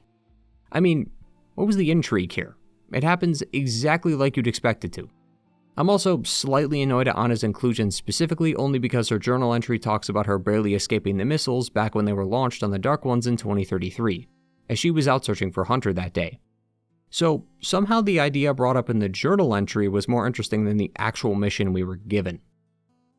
Khan is at least quite interesting for one moment at the end. It actually starts with Ullman, who was the one who blew up the train before meeting with Khan. Naturally, because this mission involves Khan, it's going to get a bit weird. They have to pass through Polyanka, Khan's old home. The two have to relive the memories of the station, which has us playing as Khan while we defend the station from Nosalises. It doesn't end well though, as everyone at the station dies except Khan, having closed the doors on the last remaining survivors, his friends, lest the Nosalises escape and attack more stations. It's a heartbreaking mission and is certainly one of the highlights of the pack. I was just a little disappointed that nothing else was done to expand the story or universe besides what was given. Outside of Khan, it's not really answering much of anything that the player couldn't have already figured out themselves. Yeah, I didn't know how Anna's survival Artyom was taken, but she was also meters away on top of a tower. I think I could piece that together. I also didn't even think Pavel was captured, I just figured he'd escaped and then found us again, so this brief capture really meant nothing to me. Ultimately though, as a total package, they're fine. I've never actually played these DLCs back in the day because I never found any of them worth it, but with Metro Redux packaging both games and the DLCs together, it's not losing any sort of value, especially when you pick the game up for cheap most days out of the year. But despite that, I do respect their vision for creating a complete experience for the base game. They really wanted to make sure this arc within Artyom's story was started and completed in the same entry, without any extra content added later. While it may have come at the expense of extra DLC that could have included Artyom, or was used as a way to segue to the next title a la Dragon Age style, I understand why they didn't go this route. That said though, the final blog post of the DLC poses a rather interesting question. Metro Last Light has multiple endings, isn't connected to the books, and the next novel, Metro 2035, isn't even out yet. So with no previous work to reference, no sequels to latch onto, and complete creative freedom, where do you take the story of Metro next? Metro Exodus takes us through yet another time skip, and the time between Artyom and Anna got married and have both started thinking of their lives together and what that might entail. Both dream of a land untouched by radiation and mutants, where humanity can live on the surface without fear, just like in the old days. The difference is that Anna sees it merely as a dream, something that will stay locked in the mind. Artyom does not. The very first sequence of gameplay is of Artyom roaming through another long-abandoned ruin. He's been chasing this signal he heard some time ago, believing it to be a radio frequency from somewhere outside the metro. Oddly enough, this kind of signal was alluded to back in Last Light. When Artyom makes it to the church, two guys could be heard talking about life outside Moscow, as one of them had claimed to get a signal from St. Petersburg. The concept of life outside the metro wouldn't be expanded upon until now though, as we had more than enough problems in the metro to worry about first before thinking about life outside. But now that these threats have been quelled, he's able to dream big. As of this moment though, his dreams have stayed dreams. The signal he's been chasing hasn't made itself known since, and his reckless actions are affecting those around him. Artyom gets severely injured during this sequence and has to be carried by some rangers to a nearby hospital. Because his blood is filled with radiation, they have to do a blood transfusion to save him. Blood is already in short supply in the real world, in the metro, even more so. He's ridiculed for this, told that his blood could have gone to other people who need it, but instead it's going to him, who's just going to waste it when he goes on his next expedition. But it's not just the people of the station, but also Anna and Miller who are upset with him. Artyom has a responsibility now that he's married to Anna. Miller wants what's best for his daughter, like any father would, so he's disappointed in Artyom for risking his own life, which in turn will make Anna worried if her husband will come back or not. The more and more radiation Artyom gets, the less chance the two have for kids. The radiation could make him infertile and ruin that part of their future. But as Artyom's journal puts it, she can't say no to the guy. Artyom has always been an adventurer, and taking that away would be like taking away a part of himself. So soon as he's up and running, he's once again back to the surface to try and find any trace of life outside Moscow, except this time he's got an assistant. After failing to find anything yet again, the two head back to the metros. They take a different route this time to cut down on the trip's length and along the way find a train. A real, working, fully functioning train on the surface. The two follow it only to be captured by members of Hansa. Inside the van with them is two other people. The lady uses the phrase, "this Moscow of yours," implying that she isn't from here. She goes on to say that they aren't. They live in a village some miles outside the city. Artyom is right. There is life outside the metro. But just as the dream finally starts to take its next step, we have to take a few steps back, as the two who are inside the van are shot and killed by the Hansa. Artyom attempts to stop them but is put down along with them. But by sheer luck, the necklace that Hunter had given him all those years ago stopped the bullet. The man who gave him the chance to see his dream of exploration through just gave him one more chance to see it again. Having narrowly escaped death, Artyom makes his way to a nearby base. He then works with a train engineer Yermak to find Anna and escape. The plan involves stealing the train itself. Oh, and getting into a few firefights besides. Once they make it aboard, they're stopped by the Hansa and the Order. They were about to be shot until the Rangers and Miller recognized the two and flipped the script on Hansa. Now with the train under their control, they realize the only path for them is forward. See, Anna and Artyom just made a grave mistake. This station housed a radio jammer. It was designed to block all the radio chatter from Moscow from leaving and any signals from outside the city from coming in. According to one of the men stationed here, the war is still on, and if people learn that Moscow still lives, then more bombs will be shot their way, so the jammer was made to stop that from happening. Hansa filled Miller in on this on a "you talk, you die" policy, so he couldn't say much at the time. So this whole time Artyom was going out and trying to find new life, Miller knew his attempts weren't in vain, but purposely withheld that info from him. Because the console for the jammer was broken, the radio chatter is now flowing both ways. This is, by law, a death sentence, so Miller decides that the rest of the guys should go back to the station while he tries to figure out what to do with the lovely couple until the heat dies down. But the guys aren't taking any of that. Artyom and Anna's problems are their problems, so they all collectively decide to leave. Naturally, after some time has passed, Miller is to answer for his silence. Miller drops the name, the Invisible Watchers. These guys are said to be the Central Command of Russia, a remnant of the old world government who are still making moves while hiding inside a bunker. They were the ones that put the jammer up so that NATO couldn't learn of Moscow's survival, and as the head of the Order, Miller was tasked with keeping this secret. As mentioned before, Miller says that the war was not over, and that there's a good chance that the rest of the country, save for Moscow, is under enemy occupation. However, as we learn later, most of this isn't exactly true, but I want to circle back to that in a moment. Lots of the third game's stories about how much of our prior knowledge of the world is completely wrong. So while these theories of Miller will erode over time, for now let's just move on. With nowhere else to go but forward, Miller comes up with a new plan. He plans to take the Aurora to a place called the Ark. The Ark is apparently an entire city underground where all the country's leaders are stationed. Going there and telling them Moscow still lives will allow them to help those of the metro. They manage to track the location to a bunker near Mount Yamantau, which is where they're headed to next. Although unlike previous games, we aren't being sent off into another level. A common request amongst fans was larger, more expansive levels. So looking back on some of the teams work with Stalker when they were still at GSC, they decided to go that route. It's not one-to-one, but Metro Exodus is the closest the series has ever come to becoming Stalker. Each Stalker game gave you a complete open-world experience. Some areas were blocked off either by the story progression or enemy difficulty, but the world was able to be traversed at any time. Exodus is a little bit different. The game has 3 types of missions. Linear level-based missions like prior games, short interludes that take place entirely on the train, and the newly designed survival sandboxes as the team called them. The 3 big sandbox levels are Volga, Caspian, and Taiga. Each takes place not only in 3 separate locations, but also 3 different times throughout the year.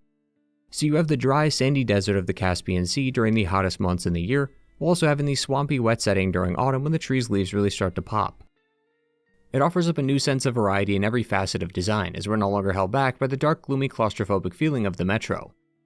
Unlike Stalker though, these can't be traveled to at any time. On screen is the first map of the game, Volga. You can travel anywhere on this map and stay here for as long as you want. Once the main quest for the area is wrapped up, you get a quick train sequence and then it's off to Caspian. But once Volga is complete, you cannot return. So they still act as levels where you go from one to the next, but these worlds give you time to really take in the world of Metro a bit longer, letting you explore for longer than just the occasional side path, by letting you find all kinds of points of interest to see what's inside. The only game I can make this comparison to is Gears 5, which, also like Metro, changed the series' formula of linear level design by adding its own disconnected open world for the player to navigate through.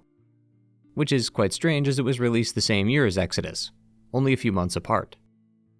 But while this allowed for much more opportunities for the player to engage in firefights, it also allowed for more storytelling, whether literally through the game's script or environmentally. Each location is like an arc, no level has ties to another directly. Sometimes moments that exist in a specific level can have massive impacts later down the line like any good story, but more often than not they are self-contained. Each world ends up functioning the same. Something related to the game's script has trapped the crew here temporarily, and while trying to find a solution to their current problem, they also have to fight off the factions that have already claimed the lands the crew trespasses on. There is a set objective the player has to follow in order to complete each world, but they could just as easily go off the beaten path and explore the nooks and crannies of the map. This is where that uniquely applied sense of storytelling comes into play, as these points of interest could tell stories all on their own, while also adding to the overall narrative of the area. Refusing to fall into the trappings of many open world games, Metro Exodus is entirely without fetch quests or side missions. The game does introduce alternate things to do, such as finding a guitar for one of the crew, but they're marked as points of interest instead. To keep immersion, each world also has a moment where someone will point out landmarks to the player and mark them on their map. This helps keep things flowing by giving the player specific points of interest to follow, while also not placing it on them in an unnatural way. Further, while Exodus has sadly removed Artyom's mid-mission diaries, notes and items found throughout the world are tailored towards that specific area, providing more info on the land we inhabit rather than the man's personal thoughts, as those are saved for the chapter transitions like usual. Each of these additions are small, but it brings the player one step closer to the world, as the more they interact with the world, the more they feel like they're in that world. And when the player is hooked into the world, everything about it starts to feel more important than what's going on in the room around them. Even besides that, the game is just flatly much longer than previous games, especially if you're listening to all the dialogue from the NPCs. Conversations can last up to 2 to 4 minutes per person as they continue to talk to either Artyom or someone else aboard the Aurora. Which also serves to highlight just how much this game is kneecapping itself by not having Artyom speak. It's like the equivalent of talking to a brick wall. Each person is just spilling out tons of info on their life or the goings-on of the train, while either Artyom is staring at them from afar or up in their face with a deadpan stare, which is likely so uncomfortable that they're probably wondering why he hasn't blinked in the past 5 minutes. At the very least though, the crew aboard the Aurora are some of the most fleshed out and interesting people you'll meet in the game. The first of course is Artyom's wife Anna. The seeds of their relationship began to sprout in Last Light, and it was clear it was only up from here. Now married and on the run, the two are always by each other's side. This creates a sort of double-edged sword, as if you find Anna annoying or simply uninteresting, Exodus is going to be one tough game to get through. She is almost always with Artyom if she can help it, and a good portion of the plot hinges on her and actions done to her. But honestly, I can't imagine coming out of this game with anything but adoration for her. Maybe it's just because I'm a sucker for a good romance, but these two are adorable. Almost every interaction with them is a hug or a high five. Anna is constantly worried about his safety anywhere they go, and always congratulating him on his new discoveries. The two almost always find time to chat, whether in these disconnected worlds or aboard the Aurora. Sometimes it's about the current mission, other times it's about their future. Anna has already planned her dream life, including where they will live and how many kids they want, and Artyom is always there to comfort and protect her when she needs it, and once we reach the end of the game, would even consider sacrificing his life to save her. He also has a lot to say about her. His diaries may be gone, but his personal one aboard the Aurora is filled with his thoughts on everyone, including her. Quote, Anna, my Anna, from the very beginning I thought I was not worthy of you. What was I, a nerdy guy from a backwater station, a dreamer hearing voices in his head, an adventure seeker? And you, the most beautiful girl in the Metro, the only daughter of the legendary Colonel Miller, the best sniper of the Spartan Order? But, how did you put it? There were lots of hard-boiled guys around? God, how much we've been through together. We've had our bright days and really dark ones. Our feelings would die out and rekindle. I even tried to leave, but couldn't go too far. You wanted a normal man, but you still accepted me as I am. You were the only one who didn't consider me mad when I spent days on the surface listening to the radio, in fruitless attempts of receiving signals from other survivors. You knew that every such sortie meant more radiation exposure for me, and less chances for healthy children should we ever have them. And you still let me go. You did not prohibit me from dreaming. I always felt your gaze upon me when you would cover my back in combat or when I would lose my way. I was always in your field of view. I always knew that nobody could ever replace you, my personal guardian angel of death. If this is not love, what is? I don't think I need to say any more than that. What could I say? The guy has a way with words. Also, the fact that Artyom not only drew a gorgeous picture of his wife next to this, but also added a little rabbit next to her, a callback to Last Light, is adorable. They are both obsessed with each other, and there is something about love that really gets the heart racing, don't you think? But it's once again another perfect example of the game's lack of back and forth conversation. While the game does an incredible job of showing his love for Anna through his movements, which in itself should be praised, I still think about what Exodus could have been had he been able to speak. Anna is sharing her entire plan for their life together, and he never utters as much as a word to her. But ultimately it's a great relationship the two have. So good in fact that you'll probably find yourself at times sitting alone in front of your screen thinking, damn, why can't that be me? But this relationship isn't the only one Artyom has, he also has the boys who joined him, each one just as different and unique as the last. All those aboard the Aurora have their roles to play, like Yermak who handles the train, Tokarev who fixes the guns and armor, or just muscle like Damir or Sam.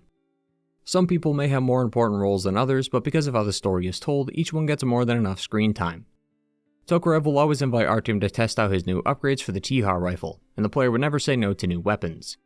Characters like Duke, Damir, and Alyosha though are a bit different, where the open world locations are where they start to shine. Each one for different reasons, but in this example, Caspian places more focus on Damir than the other two because these are his people, so he'll be joining you for most of the missions in this level. But by far the strangest character aboard the train is Sam, who's the first proper American in the series. A real Uncle Sam, which is a joke you will hear constantly in this game. Sam was born in the US, but after some time started working as a guard at the US Embassy in Moscow. But that was back when the bombs hit, so he's been stranded in the country for over 20 years. He gets the least amount of screen time when compared to the rest, but he also gets a whole DLC all to himself, so I think it's a good compromise. It's admittedly a bit hard to talk about the crew as a whole though, because so much of their evolution comes from small bits of dialogue here and there throughout the story. For instance, one of the crew's Stepan gets married to one of the civilians they save in the first open world level. It may seem out of nowhere, but you can actually see this evolve throughout the levels. Stepan is always seen near Katya and her daughter Nastya. He cooks them food and plays the musical aboard the Aurora. A conversation between Alyosha and Duke reveals that Alyosha was interested in her too, but Stepan beat him to it. He's not the kind of guy to get into an argument over a woman with a friend, and he could tell how much he likes her, so he didn't bother. But then later on the train, you can listen to Stepan perform some music for Katya while you wait to get to your destination. Following this, Stepan will then come down with a heat stroke and be dehydrated thanks to the desert's hot conditions. So while he's out of commission, Katya, who just so happens to be a nurse, will take care of him and the rest of the crew, which then leads to him proposing to her after the mission. Most of this is rarely shown to the player. You can for the most part skip these interactions by just focusing on the quest in front of you. But like the open world levels, you really want to take things slow. Take in the view, sit around, and talk with those aboard the train. The game has so clearly defined the personalities for these guys as well as their roles aboard the ship that it's pretty easy to figure out where each one is at any given time should you need to talk to one. And you'll likely figure out or at least understand what a character can say at any given moment. Alyosha, for instance, is obsessed with women. It's almost all he talks about, and the crew knows this. So when he jumps up one time and says that he wants to take point on the next scouting mission, it's to be assumed that he's only doing this with the hope that there will be women there to greet him. Artyom needs a volunteer to support him. Me! Pick me! I'll check the hell out of that valley, please!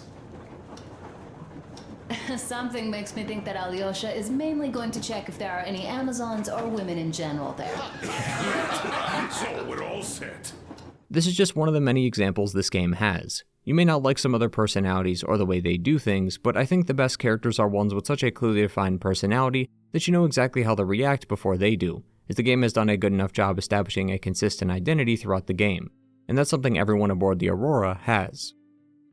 And due to the length of the conversations, the amount of conversations therein, and the fact that everyone aboard the Aurora works together, you'll find that even if it was through the most unlikely of circumstances, the crew of the Aurora feels like family.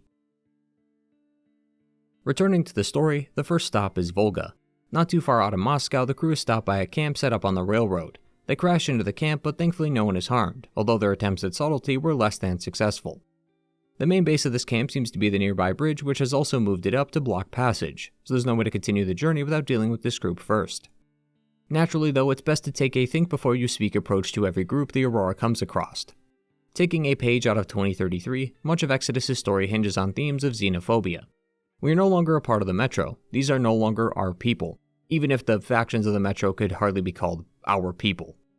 These are in some respects foreigners with their own lives, cultures, and beliefs that usually don't align with the Metro, so it's important to not think of all these groups as bandits or hostiles. Remember, the one way to combat xenophobia is education, and by educating yourself on what's going on, you can start to form an opinion as to who the bad guys really are, if there are even any to begin with. A great example is here in Volga. Artyom is instructed to make first contact with the group to see if they're hostile. Upon arriving at their church, Artyom enters during one of their sermons. It seems pretty bog standard, but Father Salantius here is talking about electricity being a sin. He believes that Satan instigated mankind into creating technology for the sake of blasphemy and destruction. So it's sort of a mix of Amish values, where they try and prevent the outside world from influencing their communities and their relationship to God, while also adding a post-apocalyptic twist to it. It's pretty clear that Father Silantius is preaching about the use of nuclear weapons, but also adding all technology under the same umbrella, believing that the pursuit of tech itself led to our destruction. His specific mention of electricity is also likely referring to the electrical anomalies we find at night. Anomalies are a post-war creation, brought about by radiation and drastic changes to the landscape. Silantius sees all of this as a threat, and frankly he's got a point. The anomalies are incredibly deadly, and mankind's pursuit of technology led to the whole world nuking themselves off the map. Silantius likely believes then that by preventing this usage of tech, we can prevent mankind from ever doing that again. They dispose of any kind of technology they find, putting it in a mass dumping ground, while also worshipping an entity known as the Czarfish, which is just a literal, actual fish. Silantius, though, seems to oppose any attempt at discrediting him or denying his beliefs. Upon arrival, Silantius will trap Artyom's boat at the church. With the help of Katya and Nastya, he's able to escape and return back to the Aurora. Anna, who is providing overwatch, will help rescue the two and bring them back to the train as well. They will explain that they came here along with some other migrants and were inducted into the church. Not many of them were too keen to believe in his preachings of a tech-free world though, so they declined. Silantius, like with Artyom, deemed these people to be heretics. Everyone they came with, including Katya's husband, were killed because of them, as Silantius sent them out on missions to exorcise a demon. This demon he's referring to are the electrical anomalies, things that are tough for even the player to kill, let alone a regular settler with no combat experience. Katya and Nastya, though, got off easy as they were only subjected to imprisonment, having been locked in this tower for the past year. Many of the locals hate them for their heretical beliefs, but Silantius urges those of the church not to harm them, but rather teach them the ways of the church, believing that they will come around eventually. From here, Artyom is tasked with finding a man named Crest.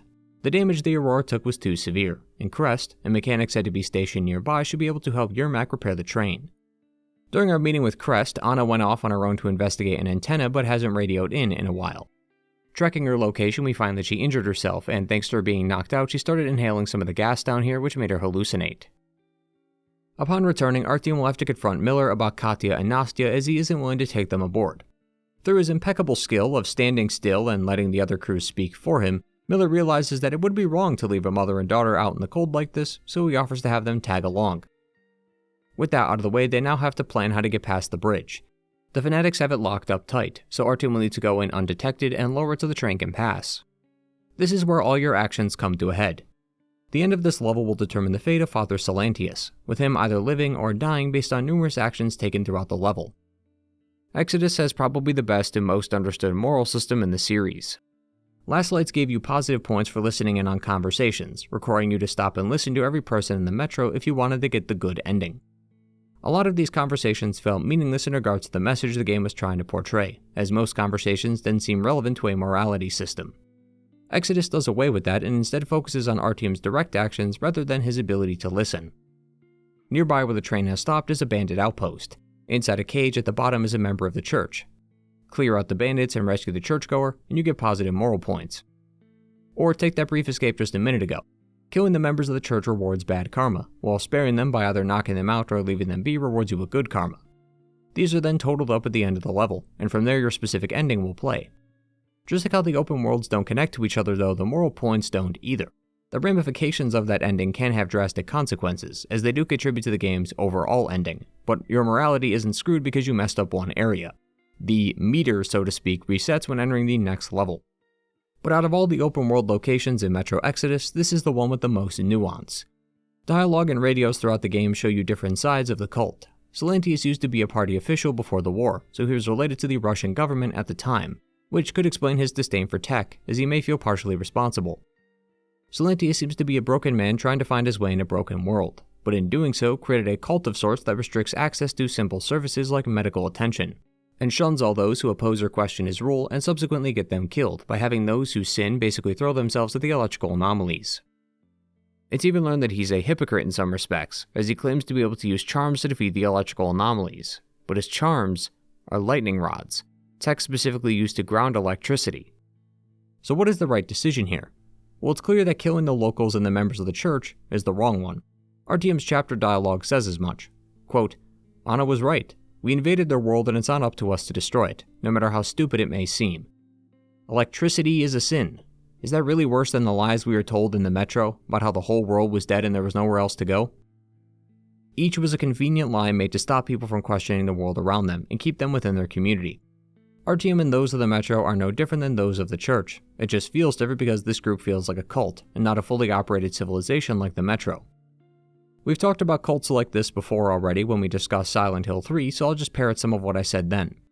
Cults are groups like to lure you in with a purpose or a promise. Silantius gave the people an answer as to why the world was as destroyed as it was. Technology and its pursuits caused it. So it's no wonder in a broken world like this, the people are looking for answers as to why the world became so cruel. What did the common citizen of the world do to deserve living through this? But this discussion really only pertains to the locals, not the leader. This is why I think a morality system, especially one with a binary set of outcomes, can often cause more harm than good. Father Silantius, to me anyway, is a villain. He's not using his power for profit or glory, but his manic attitude has caused the suffering of hundreds, even if just as many people benefit from his teachings. Having no capacity to choose the fates of these people separately feels a bit counterintuitive to what it's trying to say. Although, like with the Dark One in Last Light, I could see what they were trying to go for here. Firstly, many of the locals, like those of the Metro, are brainwashed, even if they don't know it, so trying to tell them that their leader is a madman would likely fall on deaf ears, and once again, it's not really our place to judge these people. More importantly though, one of the poi men in this level is Duke. Duke is one of the younger members of the Order, but he's also the most reckless. Later in the game, you can find him being forced to clean sand out of his gun because he jammed it by jumping into a sand pile. Tokarev mentions that he's lucky he didn't have to shoot anyone with that gun, or else it would have jammed and he would have died. Duke is hot-headed and takes lots of risks, but like Artyom, he loves that sense of adventure. Where most would cower in fear or hesitate to take on dangerous missions, Duke is always willing to go into the lion's den just for the thrill. This is a little problematic because Duke doesn't seem like the kind of person who thinks before he speaks. It's only by the will of Lady Luck herself that the man hasn't died yet, but his luck may run out in this level. As a younger member of the crew and the Order, Duke looks up to the veterans, those with more experience, specifically Artyom. Your actions here in Volga shape Duke as you inadvertently teach him how to operate in the field. Sparing those who are harmless while killing those who deserve it shows Duke that he needs to be more careful. Going in Rambo style, guns blazing, proves that this is how you get things done. Who cares about a petty morality or a moral compass? Just get in and get out the Ranger way. This attitude leads to him being reckless, killing many of the fanatics along the way and getting himself shot during the mission, forcing Artyom to leave him behind to die. This is the main reason for the morality system. It's not so much focused on the nuances of Silantius and what his fate should be, but rather the nuances of the people's own morality. The bandits are bad people. They capture the locals and rob people for their money. Killing them doesn't contribute to a negative karma score, but the locals of the Church do because they're just people. In a way, the roles of the Metro and the Dark Ones have been flipped to the Church and the Aurora. The crew are the Dark Ones, the ones who will come and kill their people. Unlike the Dark Ones though, we have an actual chance to demonstrate humility and restraint. Showing Silantius that we come in peace and only want to leave with our crew intact, and having a care in the world about his people. Showing this to Silantius gives us the good ending, where he tells his men to stand down while Artyom and Duke jump aboard the Aurora and continue past the bridge. I think this interaction is ultimately why Volga is one of my favorite levels in the game, because there isn't a clear right or wrong established at the beginning. Something that will be a bit more pronounced in later levels. Here in this early level though, just like with the Dark Ones, you have to think about the people you are meeting and really question if they're bad people or just people with different customs than you. I think electricity as a sin is pretty dumb personally, but that doesn't mean they should have to die for having different values, even if their side is fully willing to kill us over those same ideals. Killing people over ideology and belief is what destroyed the world and almost caused the Metro to suffer the same fate, so there's no reason to bring that old world thinking into this new age. With Volga complete, the crew continues to Mount Yamantau. While aboard the Aurora, Miller manages to establish contact with the Minister of Defense, but if the confusion in the guy's voice didn't give it away, this isn't the government. They tell Miller to head to the coordinates he had. Upon arrival, Miller and everyone else agrees that something is off. No one is near the gates and the place looks abandoned. As Miller approaches the supposed Minister of Defense, the group is ambushed and apprehended. Come to find out, they aren't the government, but just a bunch of cannibals hiding in an abandoned bunker. Notes scattered across the bunker indicate that they were a regular group of people who settled here post-war. The government was supposed to come here, but they never arrived. The problem is that the food reserves were incredibly low. Various notes detail how everybody's bodies ached. Even writing the notes we find was hard enough. Some of the radio technicians and then the group were tasked with repairing the antenna with the hope that they could contact the government that way, but once it was finished, the lead tech was removed. He wasn't told anything until one random day a group of refugees came by the bunker. Assuming it to be the government, most were excited to finally be given assistance. But the leader of the group, the doctor, had to make sure that they were put into quarantine first. Supposedly this was because of an illness they had, but it was actually so that he could kill and prepare the bodies for consumption. Other notes detail how one person discovered this and tried to take action against them. While most, initially hurling up their guts at the sight of human flesh, eventually succumbed and became the cannibals we see today. The group then took to using the antenna and the promises of the government to lure people into the bunker to eat them. That's why there are dozens of vehicles outside the bunker. It's all that's left of the victims who were lured in the same as the Aurora. Although, and this is a bit morbid, but the bodies of those who died are still here in the bunker, just not in the state you'd wish they were in. Corpses, some with flesh, others with just the skeleton, are hanging from the rafters and on the walls. Fridges throughout the bunker hold the body parts of those who were killed. Rooms have been turned into meat lockers, and numerous areas are just covered in leftover carcasses. It's probably the most terrifying level Metro has ever conceived, and the closest it has ever come to an actual horror level. But that horror came not from the dwindling supply of resources. In here, it's the fear of being deep in the lion's den. These guys jump out of all kinds of places, rushing at you with blunt objects. Thankfully, they go down pretty quick, just like any other human enemy, but with how many there are, you eventually start hoping that you don't have to reload, as every wasted second means another foot closer to you. Outside of just being an incredible level, I think it really highlights how linear doesn't necessarily mean bad. While the open world levels are great, they are great in their own ways. They excel in providing the player an expansive world full of points of interest and content to explore. It also gives them the choice of tackling an area in their own way. The linear levels of previous games don't allow for that, but the absence of choice doesn't inherently mean bad. I think back to some of the old conversations we've had with some old horror games. The linearity of those games allows for the devs to make the exact encounter they want. Open world levels add unforeseen variables into the equation that all can't be accounted for. Shrinking the bunker into a linear level creates moments like this that you just can't get with open world design. Again, I'm not saying that one is inherently better than the other, but in this example, that tight linear design is what truly makes this level stand out. Either way though, as for the cannibals themselves, it's a classic tale as far as cannibal origins go, and frankly the mission is pretty simple: escape the cannibals. Not a difficult concept to grasp, and an objective no one's going to disagree with. Artyom will end up picking up Anna along the way, and the rest of the crew will eventually escape unharmed. But I do want to highlight this mission just a bit more because it serves to display Miller's ignorance to the truth.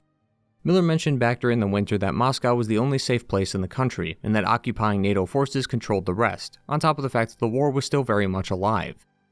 But these past few missions have demonstrated that Miller may have been lied to. We've seen no evidence of NATO troops in Volga, and the supposed government was actually just a home for a bunch of cannibals. Miller has a lot of pride in his order, in the government, and in the Metro. He does what he does to make sure the people he cares about are safe. That's why he started the order in the first place. Which is why he can't accept the harsh reality that no one is really coming to save them. You can hear how positively ecstatic he is every time he talks about the Ark or the government, and how many times he's willing to make up excuses when things feel off. Why is it so deserted here? No gun placements, no patrols, not even lookouts.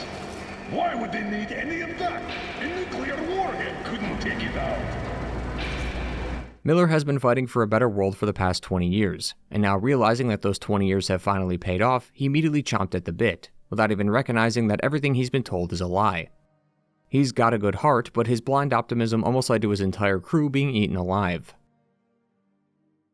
Having finally escaped the grasp of the cannibals, the crew of the Aurora continues forward to try and find their own place to settle down, now that the original plan went up in flames. Idiot, real name by the way, recommends heading to the satellite communication center near the Caspian Sea. However, the dry seasons are coming. Spring is in full effect with summer fast approaching, and the desert near the Caspian Sea is causing issues for the crew. The Aurora is running out of coal for fuel, water is at an all-time low, and many of the crew are dehydrated or suffering from a heat stroke. Worse, they just ran into a group of bandits that immediately took notice of the Aurora. They have all the gear and the fuel the crew needs, but they won't be giving it up that easily. The group here are the Munai Bailair, or the Oil Drillers. The group is also labeled in Artyom's journal as Farog Oil, which is, oddly enough, a real oil company. Hopefully they aren't too upset at the cameo appearance here because this group of oil barons are a bunch of slavers. Clearly taking inspiration from Mad Max, this desert tribe has managed to make a comfortable life out here in the hot sand, thanks to the slaves doing all the work. Initially, like with Volga, life was fine. The people native to the land had enjoyed much of their life, as much as you can in the post-apocalypse. Until one day the Baron and some of his guys came by and started acting like they owned the place. The locals didn't take too kindly to his demands, so they fought back, but he had more guns and vehicles, so he was able to win any war they had. Eventually, more and more of the locals became slaves under the Moon Eye Bailair, with the only one remaining being Gyul, who continues to fight against her people's oppressors. Compared to Volga, the moral compasses of those of the Caspian Sea are quite easy to deduce. All across the various POIs are slaves either doing laborious tasks or assisting those in power. Those of the Moon Eye Bailair take pleasure in displaying their power over them. Men are made to work in the fields, while the women are kept at the base for sexual purposes.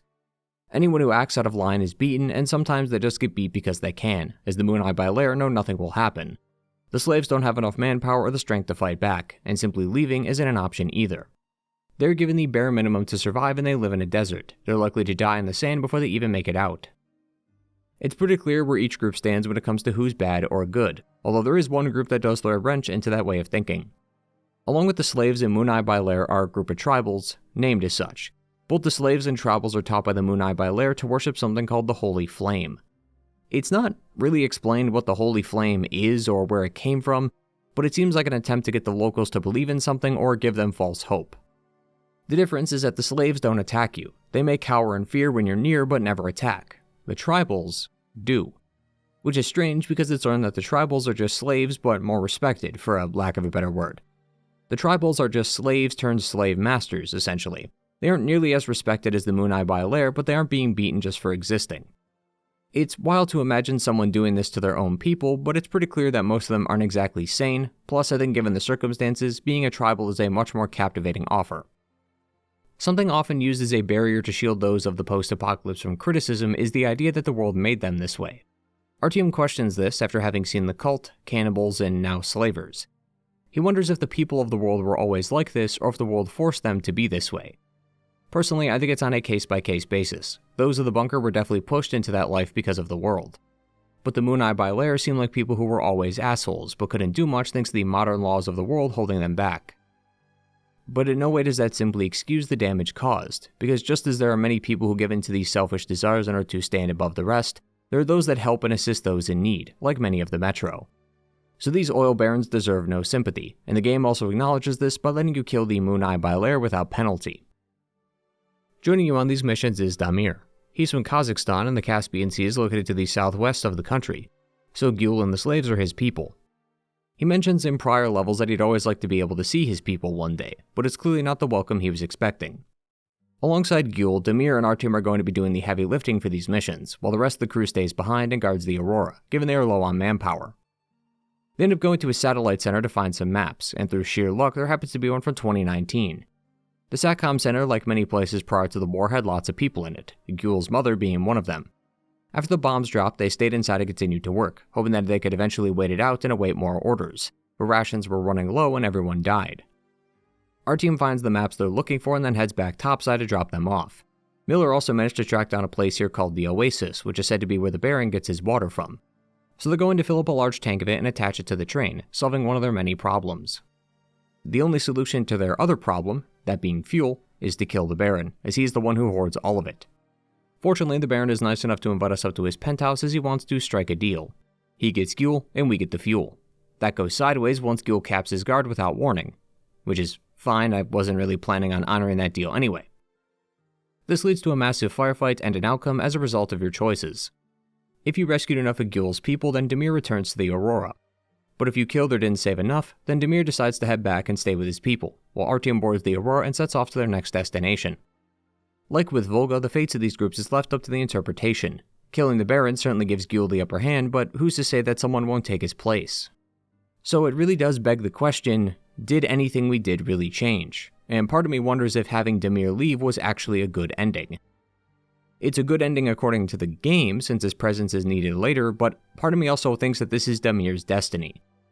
He managed to finally find his people, and while it may not have been the homecoming he was expecting, he at least has a chance to give his people back their freedom. And I think just leaving Gyul to fight the good fight alone again feels kinda scummy. Especially since Gyul herself says that most of the Moon Eye Bailair's best people aren't even here, rather on a raid, so the strength of the faction is sure to increase when they return. Damir does say though that we gave the slaves the push they needed by showing them that the Baron can be defeated, and that now it's time for them to stand up for themselves and take back their land. But they already tried that. That's how they got in this mess in the first place. I think personally I would have let Damir stay behind, but to do that you have to get the bad ending, which would require killing lots of slaves, so clearly there is a conflict of interest here. With the maps in hand, the crew learns of a place they can now call home. They're about 2 days away from it, but there are some complications. One, the place they believe they are going to be settling at is already taken and not nearly as habitable as they think. Plus, more importantly, Anna is getting much worse. She's seen coughing up blood during the meeting and can barely hold it together. For as odd of a doctor as that cannibal was, he did tell her that her lungs were failing due to the accident back at Volga. After a brief private meeting with Katya, the plan is to now settle near where they were going to go and hope her condition gets better. If it doesn't, or God forbid it gets worse, they'll head to a place called Novosibirsk, which according to Katya should have the medicine they need to cure her affliction. For now, Artyom and Alyosha are sent ahead to scout the new land out, but crash the trolley and end up in the water. But both are thankfully saved by a local named Olga before she disappears. Similar to the previous open world levels, there are conflicts happening by the time we arrive, but this one is a little bit different. See, this area prior to the bombs dropping was seemingly a school. Well, when the bombs dropped, the area was spared the devastation, if you couldn't tell just by how lush the place is. Unfortunately, none of the other teachers were around and none of the parents had come back to pick up their kids. After 2 months, the teacher knew that help wasn't coming, so he brought the kids together and decided to teach them how to hunt. They seemed to take well to the tactics involved in hunting, and soon the teacher didn't even need to help them. They could all survive on their own. That's the wrench in this mission. All of these guys are the kids from back then, all grown up. So yet again, we have another difference in morality. This time, everyone is good and no one should be killed. It's easily the most difficult level in the game when you're going for the good ending, since at almost every turn you run into the children of the forest. Both their hostility and yet their willingness to save Artyom and Alyosha is actually mentioned in-game. After some time, bandits raided the forest and started killing some of the group. They seemingly managed to beat the bandits back as there was only one group of them in the forest, but their presence split some of the kids. Some of the kids call themselves pioneers, others pirates. The pioneers only hunt wildlife and bandits, while the pirates are in some ways no better than the bandits, killing and looting anyone who is not a member of their clan. Both groups still believe in the teacher and follow his teachings, but each group interprets his messages differently, which is what caused the division. The teacher himself is not seen in-game, but his last audio log tells us why.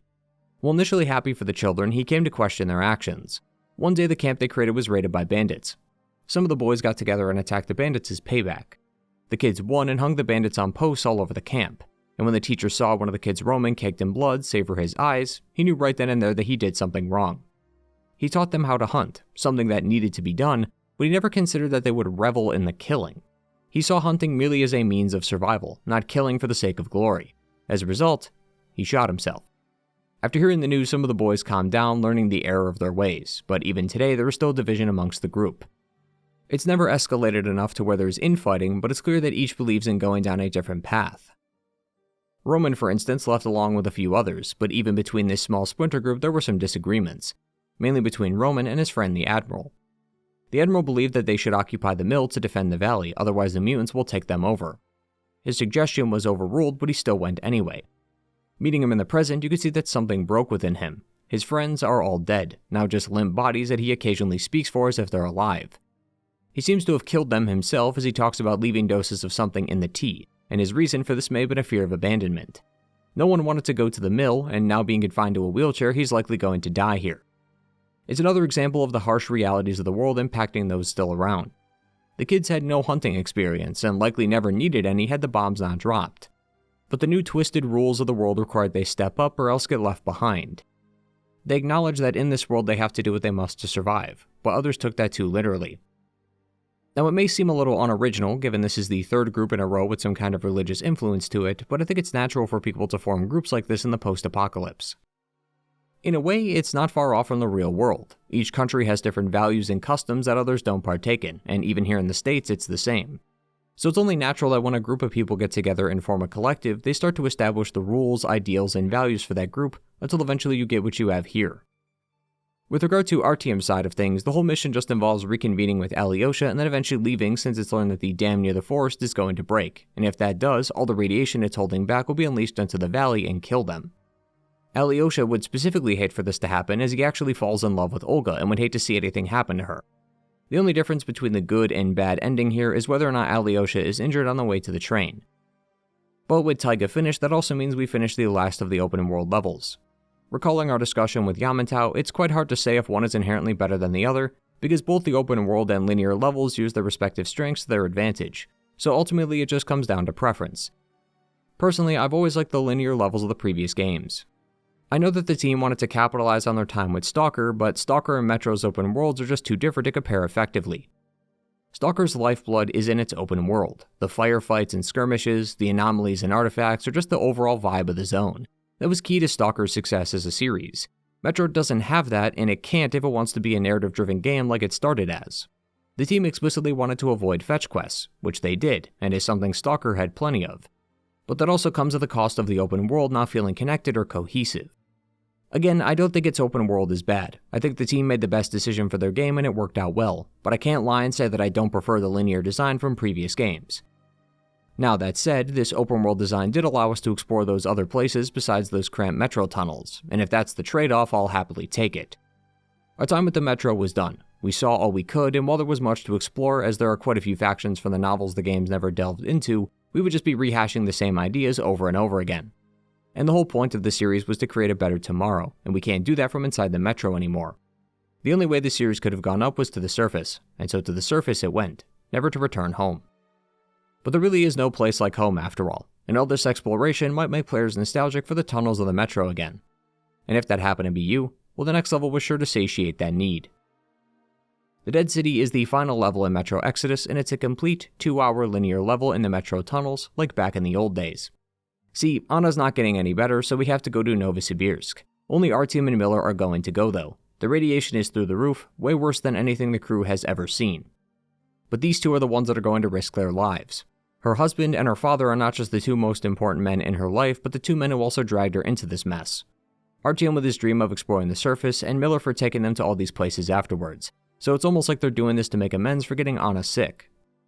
It's also a nice father-son bonding moment, or even father and son-in-law, as what's better than shooting hordes of mutants with your wife's father? The player should feel right at home with this level, as the game pulls out all the familiar tricks so as to give you that nice Metro welcome. It does throw out more hordes of mutants than usual for this game, but it's just as many as previous games to keep it in line with that homecoming theme. But the two are more than capable of handling it. Miller and Artyom are the guys who get shit done. This is nothing new to them. Plus, they even get a little help along the way. The two run into a kid named Kirill while at Novosibirsk. He's initially wary of the two, but comes around once he realizes they aren't enemies. Kirill had mistakenly assumed they were rioters. Novosibirsk, like the Metros, also had its own conflict, the remnants of which can be seen across the station. Riots, war, death. You know, if you didn't tell me this was a different station, I would have thought we were in Moscow again.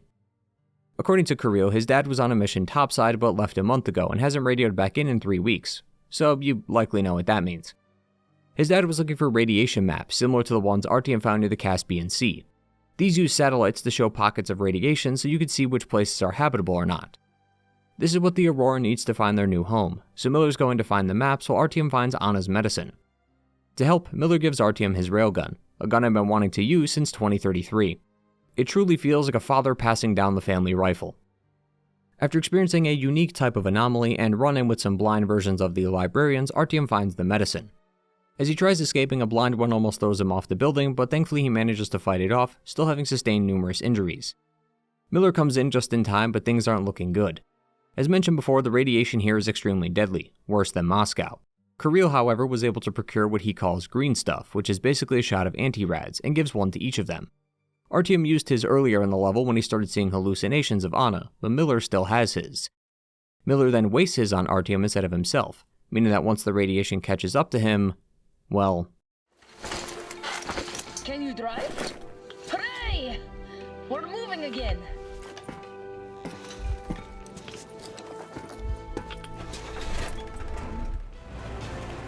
Please, don't fall asleep.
Miller, the greatest soldier of the Metro and the colonel of the Spartan Order, has passed.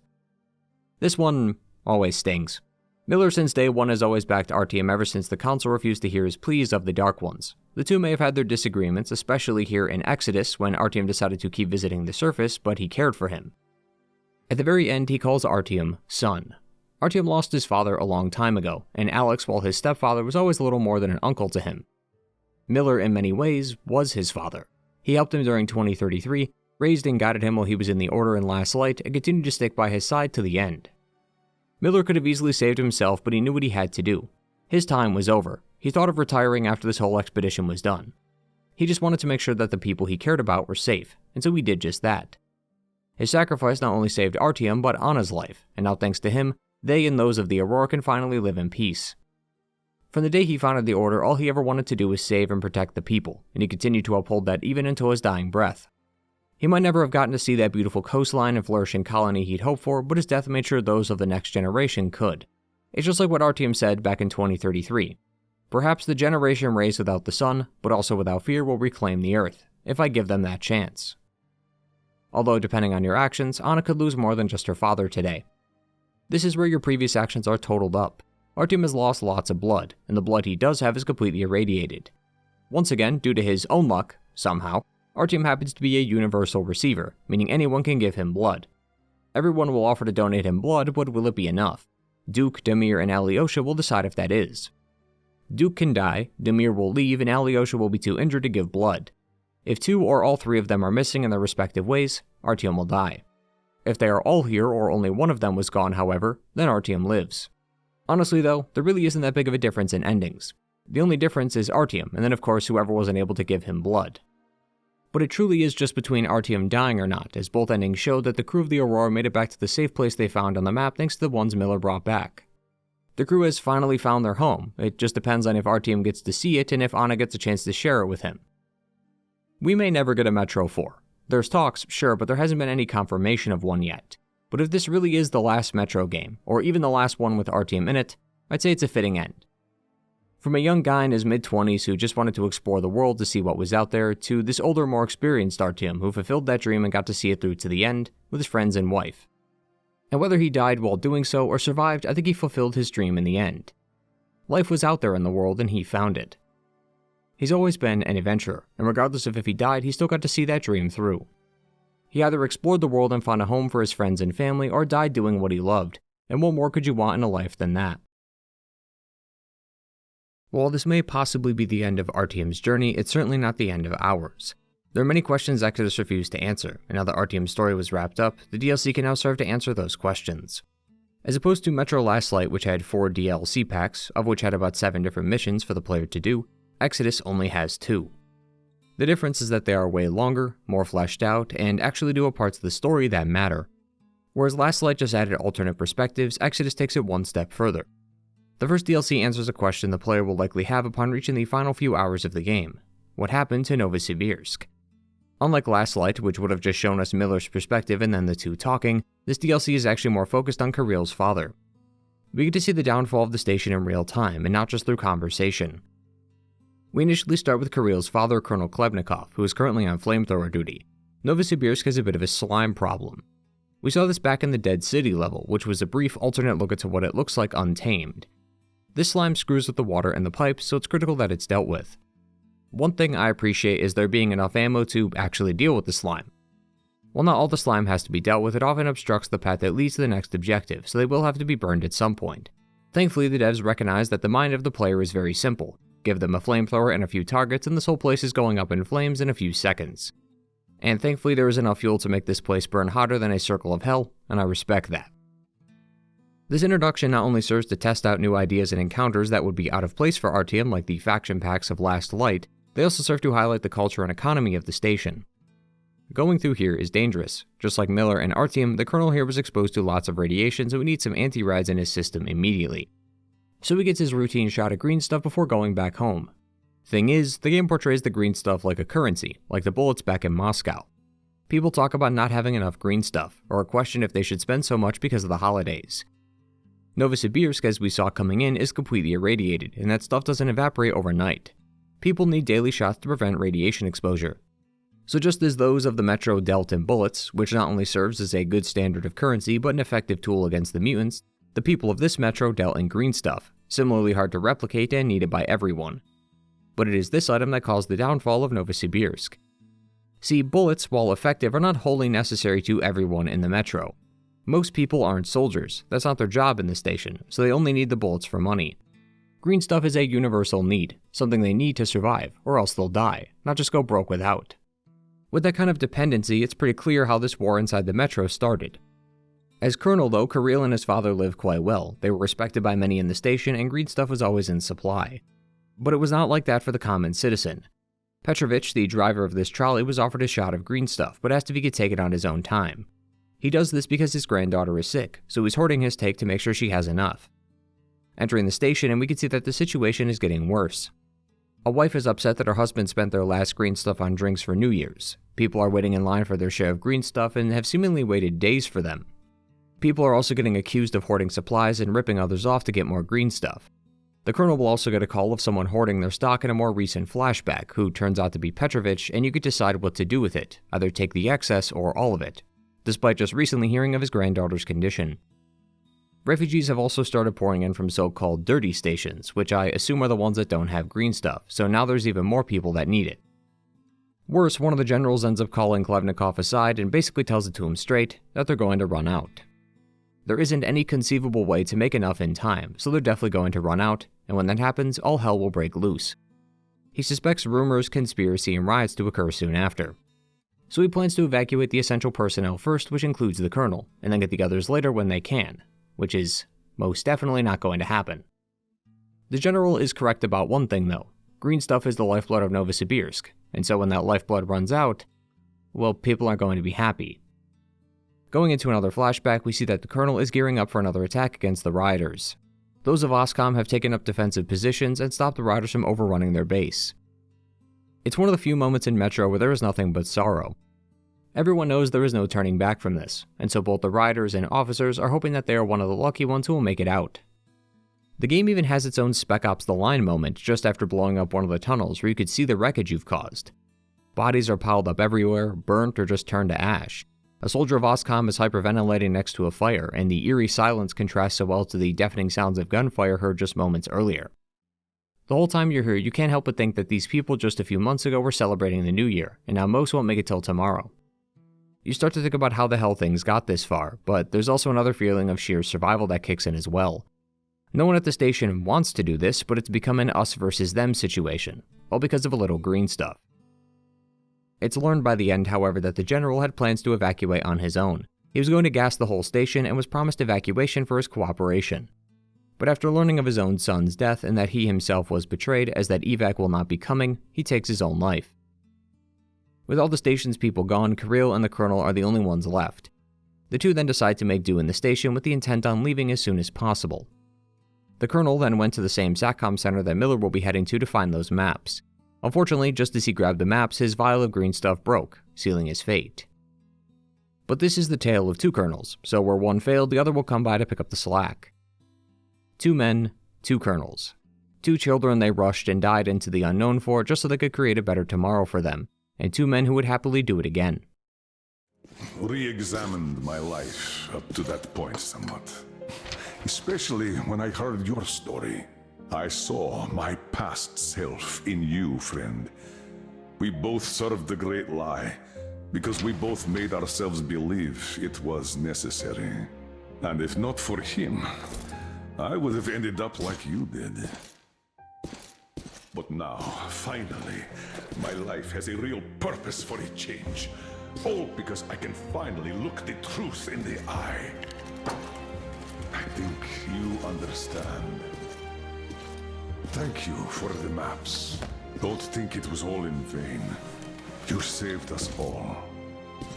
And Kirill, I'll give him this watch and make sure he gets out of this hellhole. You have my word. Well, it's time. Farewell, Colonel Klipnikov. Rest easy. The second and final DLC of Metro Exodus delves into the fate of the Aurora's most mysterious man, Sam. As mentioned before, Sam is the only American aboard the Aurora, having been stationed in Moscow during the war. He's a long way from home, and even though he and the guys of the Aurora found their new home, it's not his home. So this DLC takes us through the journey of Sam, attempting to find his way out of Asia into the United States.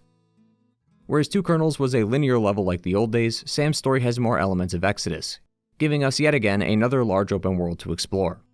Everything that was discussed in the previous section about the open world levels can be applied here. There is still a wealth of locations to explore and people to meet. But with a new location comes different conflicts and predicaments, and Sam's in for a real doozy.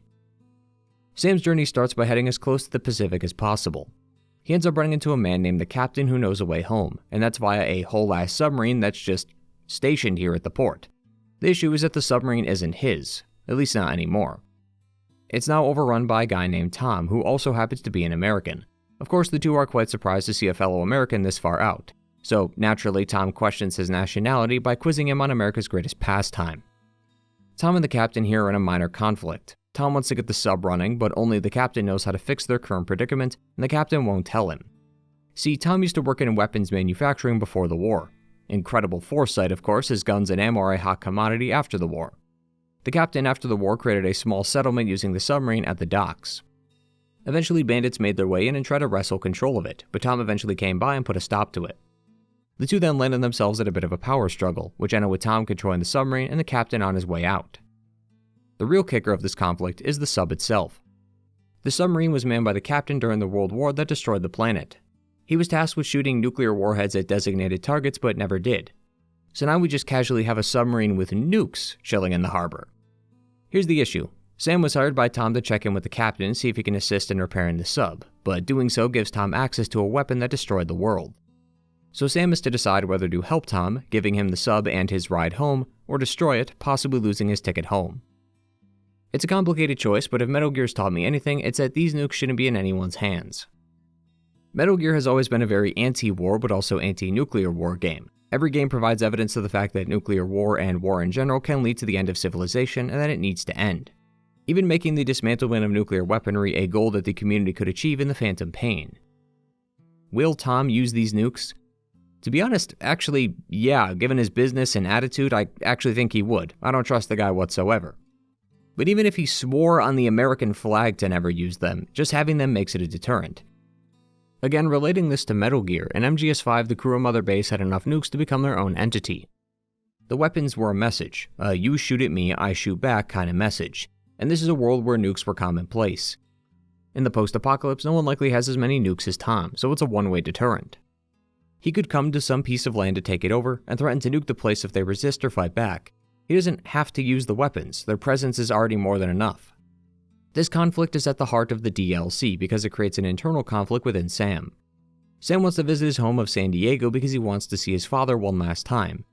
He's assumed to be about 70, so he doesn't have much time left. This ticket home may be his last ride to San Diego for quite some time, and he's worried that if he misses his ride home, the next one will be too late. So Sam, and by extension the player, have to decide what is right. Because Sam has the option of either blowing the ship sky high by the Captain's command, or taking it home to San Diego, leaving Tom with the ship. Personally, I think destroying the ship is the way to go for a couple of reasons. Minus the aforementioned discussion about a nuclear war, Sam himself isn't even sure his father is alive. The bombs killed many people, so there is a slim chance he survived, especially after 20 years in the post-apocalypse. So this isn't a guaranteed meeting, it's a choice entirely based on chance and hope. And that is ultimately what makes this difficult to decide. Family are some of the only people who have our back in the world, so it's only natural that Sam would like to check in on his folks, especially given where he's been for the past 20 years. Sam and Demir have this joke in Volga that if they meet the NATO forces that never existed, Sam could be their representative given his nationality. He jokingly comments then that he'll have to work on his English just in case. It doesn't really make a whole lot of sense if you play the game in English, but given most if not everyone speaks Russian here, Sam has no choice but to comply. Over the past 20 years, he stopped using English to the point where he might know more Russian than English now.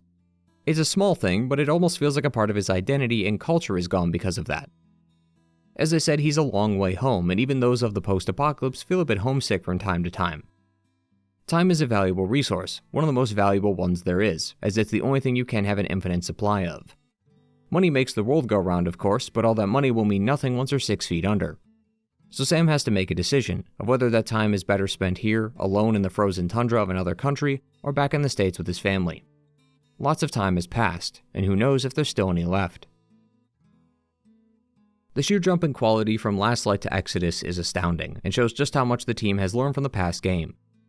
Making bite-sized adventures like those of the DLC packs proved to not be nearly as engaging to fans as those of Exodus. With an engaging story, fully voiced protagonists, cutscenes, and new areas to explore, 4A Games managed to nail the exact type of DLC experience that helps elevate the Metro experience. Which, all told, makes Metro Exodus a stellar experience. It was a big change going from linear levels to an open world, but the team had confidence in the craft.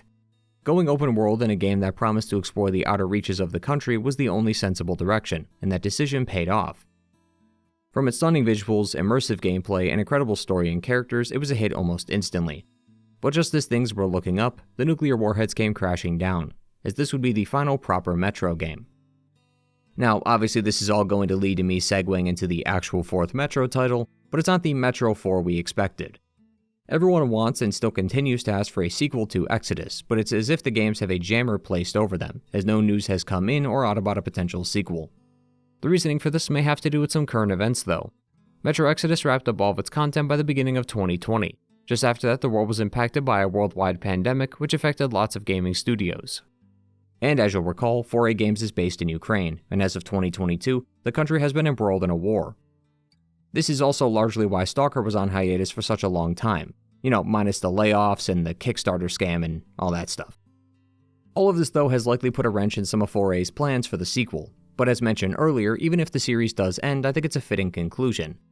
Artyom's story wraps up quite neatly, and outside of a possible sequel where he goes to confront the Invisible Watchers, I can't imagine there being anything else to add. But Metro has always been about community. The people of the Metro always help those in need, carrying on each other's legacies and surviving so as to create a better tomorrow. So just because 4A Games is possibly done with the series doesn't mean others can't take the wheel for a time and share their own stories. Because without that, we wouldn't have had our next title. In early 2024, a trailer for a new Metro game released, only for many to discover that it was a VR title. Metro Awakening, as it would be called, was released in November of last year and was made by VR developer Vertigo Games, making it the first and only Metro game not made by 4A Games. That isn't to say they didn't help though. 4A Games provided assets and assistance when they could, and Glukowski was once again hired to craft the story. Metro Awakening is an utterly fascinating title, and a first for the channel as I've never played a VR title before, let alone covered one. I do have some experience with Beat Saber, but I'd hardly call that VR experience. And it's this ignorance for the genre that will certainly impact my thoughts on the game. I felt like a kid in a candy store. I was introduced to a whole new world and was given free rein to explore the store. VR has just never been of interest to me. It's a cool little genre, but I feel like even now it's still a niche market. It's just never appealed to me in any way, and I likely would have continued my life not playing VR until another video demanded I did had I not covered Metro first. Having now played it though, I can understand the appeal. I'm not sure how this game compares to others like it, but Metro Awakening feels incredibly immersive, more than any game in the series. The simple act of being able to pick up an object and throw it across the room by using your actual hand felt like a whole new experience. Trust me, a bottle hates to see me coming, because anything not bolted down by the geometry was getting thrown not too long after. It's also impressive how they managed to incorporate every single Metro mechanic without either removing it from the game entirely or removing its interactivity. Charging generators, charging flashlights, stripping ammo from guns, using a lighter, checking your watch. All these mechanics still exist, but now require the player to physically perform these actions instead of pressing a button. Metro Awakening then is essentially Metro but in VR. But what's funny is how little that actually means. In other games, a VR adaptation would do wonders for interactivity. Take Resident Evil 4. The game was originally a third-person shooter, but in VR, all those shots and swings are done entirely by the player. This adds interactivity into a game that didn't have any. Awakening doesn't add anything because Metro already has it. Ever since 2033, the player has been able to interact with the world in various ways, and it's only gotten deeper as the games continued, reaching ahead here in Awakening with everything requiring player involvement. That's why Metro was one of the better games to adapt into VR, because nothing is lost in the original experience. Everything is here just like you remember it. You'll be getting into all kinds of fights in this game. Bandits, mutants, spiders, all the hallmarks of a Metro game. Each one requires its own level of planning and strategy, but actually putting that plan into motion is a lot more difficult. Simply taking aim and firing is no longer simple. It requires precision accuracy, and any simple flinch or movement could throw the whole thing off. Panic is another unintended factor as well. Oftentimes you're required to perform many actions very quickly, and this kind of stress can impact the current engagement, taking what was once an easy encounter down to a stressful, panic-inducing nightmare. The game also does allow for stealth just like previous games, but I found little success with it. VR games, as I've come to learn, have many options like locomotion or how you move through the level. There is the tried and true teleport, where a flick of the joystick lets you move to where you are. You can walk around, but depending on your setup, that may only account for a couple of steps before you hit your boundary. There is a walk mode, which is a more traditional method of movement, but I found it nauseating after a few minutes. Plus, my room isn't exactly VR compatible. It's not got much space to move around, and I have a low ceiling. I'd prefer not to mention how many times I hit my hand performing some kind of action. All told, this makes stealth pretty hard to accomplish for me, but even with those minor hiccups, I think these mechanics serve to highlight the appeal of VR. Even though you're just standing in your room with a headset on, it doesn't take very long for all that to disappear, and for you to feel like you're in the world itself. Just like how any good game will block out the outside noise that you're glued to your screen, VR does the same. It just takes less convincing since you're physically able to perform the actions yourself, rather than watching it happen on a screen. Awakening also does its best to remove any kind of unnatural elements like HUDs or health bars so as to keep you in the world at all times. But, given this is a Metro game, that's not exactly breaking new ground there. But the mechanics of VR allow for more player expression than before, if that's even possible to imagine with the series. All items are stored in your backpack, either your general bag or your weapon bag, which can house all 4 of the game's two-handed weapons. Equipping these weapons is as easy as pressing one of the buttons on the controller near the correct spot, the top of your shoulder for the larger guns, your hip for the pistol, and your chest for its respective ammo. The backpack also has a handy display that reads off how much ammo or medkits you have so you're always prepared. Equipping multiple weapons at a time, though, that's a bit different. So you can only have one of your 5 weapons in your hand at one time. The key word, though, is your weapons. Nothing is stopping you from picking up another enemy's gun for yourself. In previous games, while you could swap weapons, it would just replace the one you were carrying, and stripping a gun removed the ammo or upgrades if it was Metro Exodus. If you were full on ammo, it was basically a lost cause as you had no means to carry them. Here in VR, carrying it is as simple as pressing a button. Want to run around with 2 AKs? It won't be accurate, but you can, and who's to say you need to shoot both? I found that a great way to save ammo was to use whatever guns the enemies had on them, and then once the magazine was finished, toss the thing and switch back to mine. The same goes for resources. There's a maximum number of grenades, filters, and ammo you can store, which can be seen on your backpack. But nothing is stopping you from taking something along for the ride. I didn't want to dip into my own reserve simply because there was more ammo that I could carry, so while scouring battlefields I would take supplies with me. Even the immersive elements added by Metro see some interesting updates. Your watch, for instance, still shows how visible you are in light. Even if it was pretty easy to see already, previous games required a button press to actually look at it. With that disconnected element having been removed, nothing is stopping you from moving it while holding your hand up at the same time, giving you a permanent visibility bar at a glance. Throwing decoys and using noise to attract enemies has also returned, but you can duck the throw now. No longer is it dictated by a set level of power or angle of trajectory, it's all on you to put some power into that thing. Having the ability to not only pick up things, but also use both hands simultaneously allows for all kinds of expression, and is a great example of how the unique elements of VR manage to add their own levels of interactivity and immersion into a game that already has plenty of that. All told, it makes for a very engaging and immersive experience. It's hard to explain unless you've experienced it for yourself, but the shooting of this game felt very satisfying, more than any game I've ever played. I wanted to get into as many gunfights as possible because that feeling was euphoric. That's what I ultimately found most entertaining about Awakening, being able to experience a world I've known for 15 years live and in person, without any technological barriers holding me back. It also helps that the game itself is littered with so many props and scenes that help push you deeper into its world. Although levels are dripping with such style and attention to detail that I think I played the game for twice as long as I should have because I was too distracted by everything I was coming across. I definitely can't show this, but Awakening more than I think any Metro title shows just how deadly the world of Metro is. Many locations you'll travel through are filled with bodies of people and mutants, all gashed, maimed, and cut open. It's not uncommon to see someone's eyes missing or the ribcage popping out from a massive bite mark on their hip. Even if something as simple as a limb missing was a grisly sight.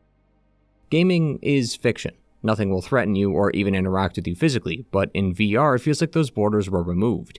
In that if you're close enough to touch them, there is an actual chance they might be able to touch you back. I felt this especially in Chapter 6, a chapter I hope I never have to experience again. Most of the chapter sees the player locked in this unending maze of tunnels surrounded by spiders. The spiders, unlike previous games, are not susceptible to light. That somehow makes it worse because then you have to actually shoot these things, and their main attack is jumping on your head and attacking like a facehugger. Worse, they crawl around your head so you have to physically turn around to see where they went. Baby spiders can also latch onto your hand, preventing you from using your backpack. Which, while not nearly as frightening as having a giant spider a fourth of your size crawl on your head, it certainly doesn't elicit any comfortable feelings, that's for sure. Honestly, I've never used arachnophobia mode in a game I've played, but I was close to considering it for this one.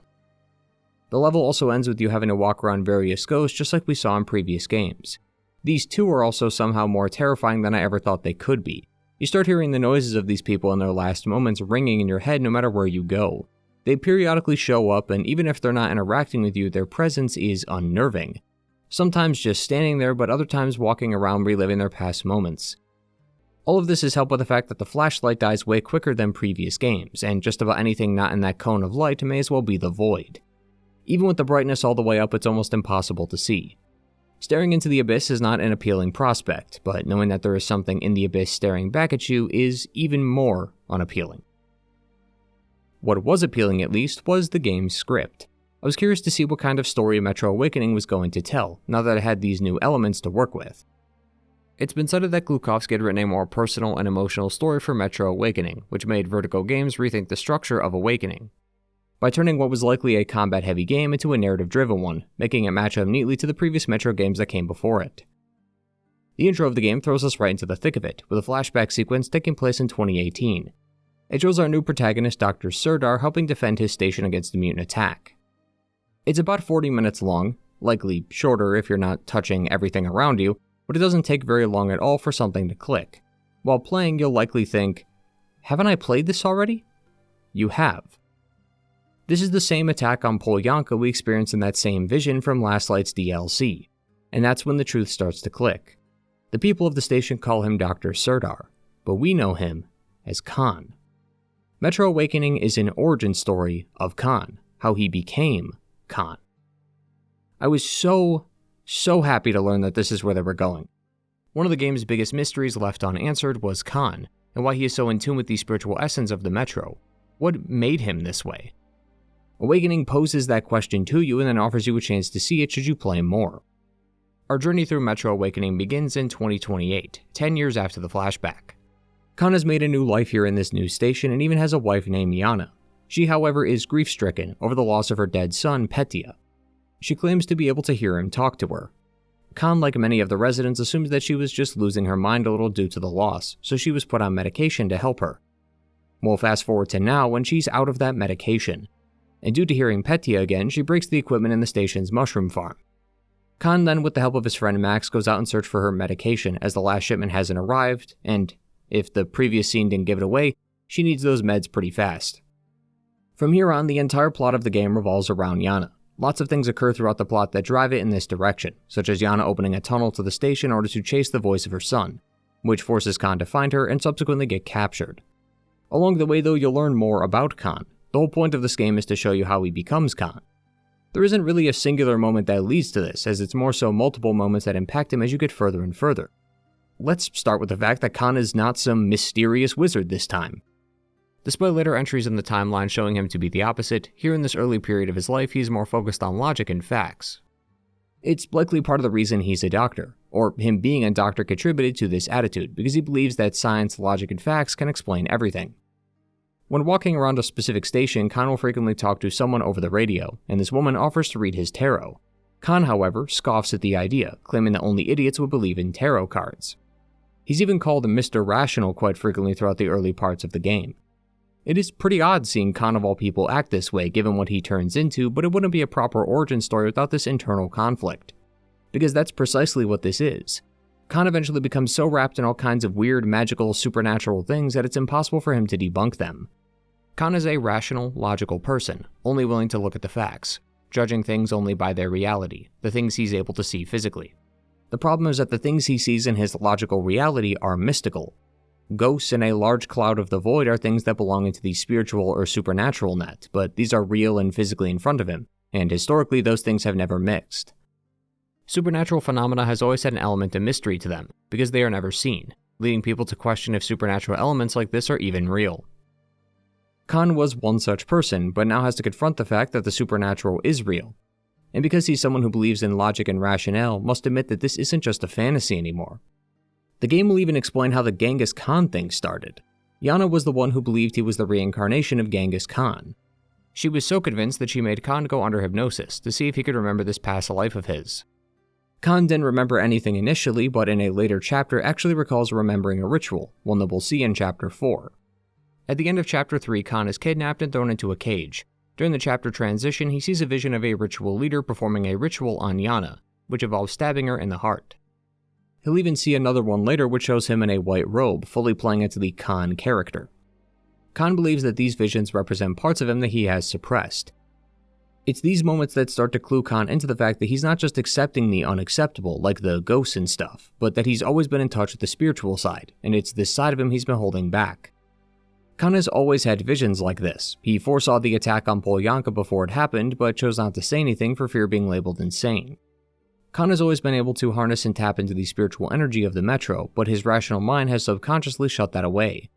But this journey he will undergo will open his eyes, showing him that this side of himself is not something to be feared, but rather embraced, as it's his truest self. One of his long-dead friends, Sergei, who is now resurrected somehow, tells him that there may even be more connection between Genghis Khan and Serdar than initially thought. Genghis Khan was a fearsome warlord, responsible for the deaths and enslavement of thousands of people. At one point in time, though, his wife Borte was kidnapped by a rival tribe. It's widely believed that her capture and Genghis Khan's rescue of her was pivotal in shaping his conqueror mindset that he would later be infamous for. Connecting this to Metro, our Genghis Khan is on a journey to rescue his wife, a journey that will fundamentally change the way he thinks of the world. Khan also learns that he's a spiritual medium in some ways, as he's able to talk to the dead. This is hinted at slightly in that same chapter. The woman reading his tarot is Oksana. Due to how the radios work in-game, it would only make sense for her to be somewhere in the station he's currently in. But given everyone is dead, save for the bandits, it's pretty clear that Oksana isn't real. Initially, I assumed her to be a hallucination, as there were a few moments earlier that convinced me that Khan was slowly starting to hallucinate, but it actually turns out that she's just a ghost. She lost her husband Alex and has been trying to reunite with him, and after a few chapters, the couple finally does. Slowly but surely, Khan comes around to the idea that the world is not as rigid and explainable as he thought it was, saying, quote, "Ghost boy or magic dragon, this may not be my area of expertise, but one does not get to deny the planet's existence because they haven't built a rocket ship.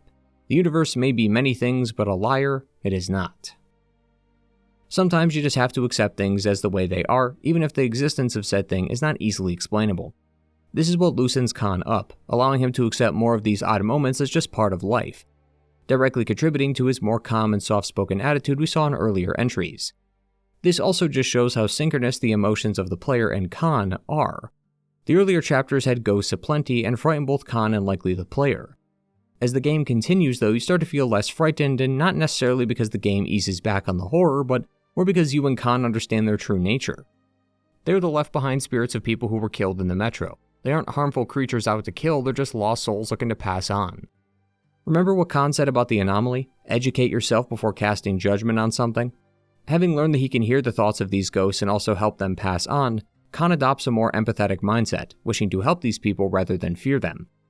And it's his gradual change in mindset that makes Metro Awakening as compelling as the other entries in the series. But as it's learned early on, despite being a medium, he can't help everyone, mostly because of all things, a large worm. The actual antagonists of Metro Awakening are revealed to be the savage cannibals of the Great Worm. The worm cult was only briefly mentioned in the novels. Having never made an appearance in the games, Awakening is their debut. The story goes that the cult believes in a giant worm that was so large it created the tunnels of the Metro by burrowing into the ground. The hell is this, Gears of War? The cult seems to be against the use of technology, which is likely what served as an inspiration for the churchgoers of Volga, or could even explain how Father Silantius came to believe these teachings. In the novel, Artyom is captured by them along with a man and his son. They were to be beaten to death and then served in their next dish, but one of the leaders noticed that the kids who were supposed to bring the sacks were taking too long. This was thanks to Miller and some of the others from the Order who came to rescue them. In Awakening, they're responsible for all the ritualistic killings we could find throughout the stations. That cult leader Khan sees in his vision is one of the leaders of the cult as well. Around halfway through the game, Khan comes across the ghost of Petya, Yana's dead son. Now, fully believing in the supernatural, he decides to listen rather than question, and ends up following the kid while he senses for Yana. Petya also reveals that the bandana Khan wears is Yana's, which explains why Khan always wears his red bandana, and is why Khan, despite initially hating that name because of its connection to the warlord, ends up accepting it, because Petya liked calling him that. Along the way, they come across a large massive void. This seems to be the great worm the cult speaks about. It seems to harm both the physical and spiritual world, as any ghosts or people caught in its path are swallowed and taken. While the two avoid its presence and continue forward, Khan makes it to the Hell's Mouth, the epicenter of the cult. This area is a lot tougher than the other areas in the game, as the cult uses blow darts as their main weapon, and it doesn't take very many shots for you to die. But once Khan makes it to the center, he's captured and forced to watch the ritual involving his wife. The ritual seems to involve the Great Worm consuming the dead or something. Admittedly, it's not explained, so I'm just speculating. Unfortunately, Khan is powerless when it comes to the might of the cult and is forced to see Yana killed just like his visions had showed him earlier. But now that she's a lost spirit, he can still communicate with her, and is finally able to fulfill his late wife's wish of being reunited with her son. As the two reconcile for the first time in years, a train is seen passing by. Unlike the dark and scary blackness of the void, this time it's a bright white train, a train that will take them to the afterlife. Khan has managed to not only find his wife and her son, but also allow their spirits to pass on. He wishes there was still more time to talk before they depart, but Yana assures him that they'll have plenty of time to when he joins them, after his duty is complete.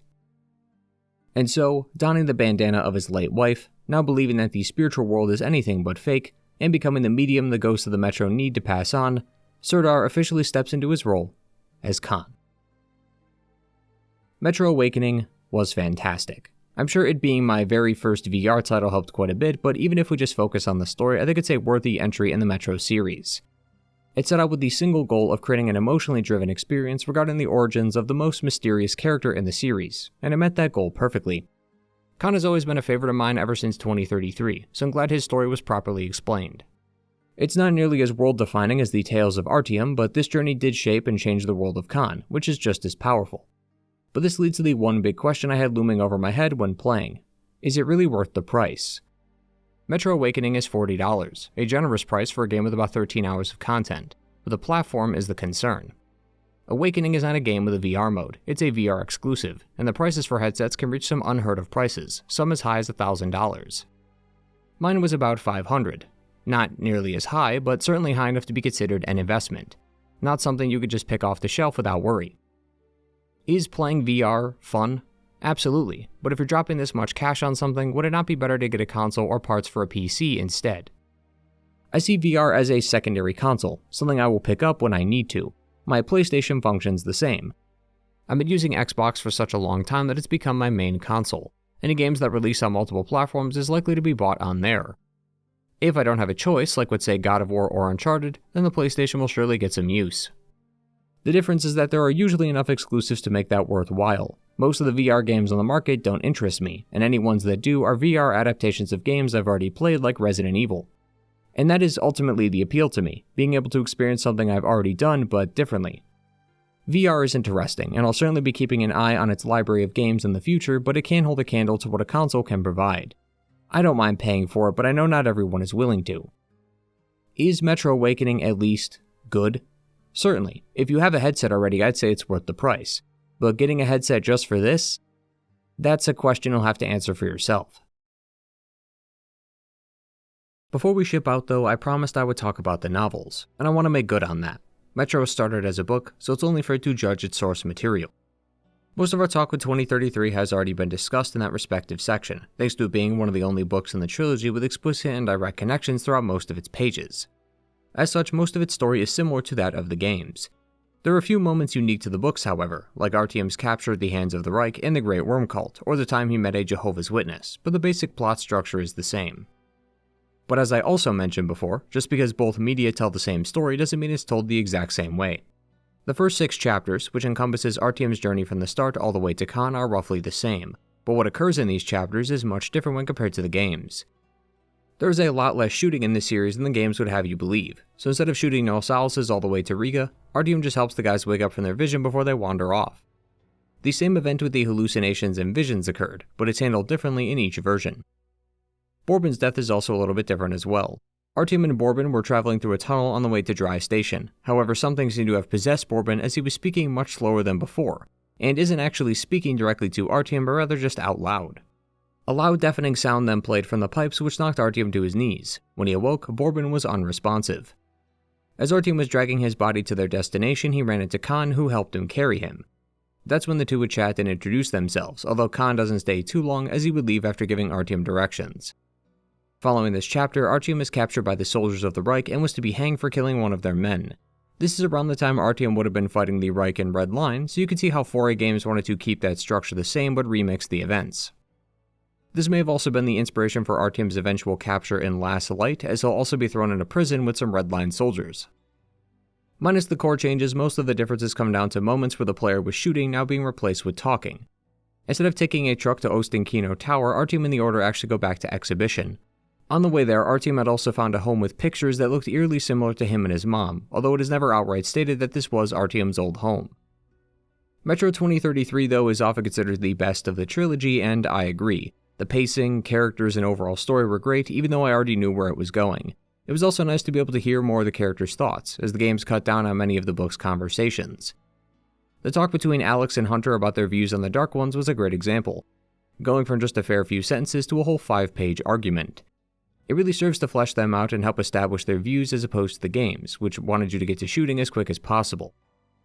Whether you're coming to the series fresh or coming off the games, Metro 2033 is an excellent entry. It serves its purpose as both a fresh new story but also a remixed version of events that players might be familiar with.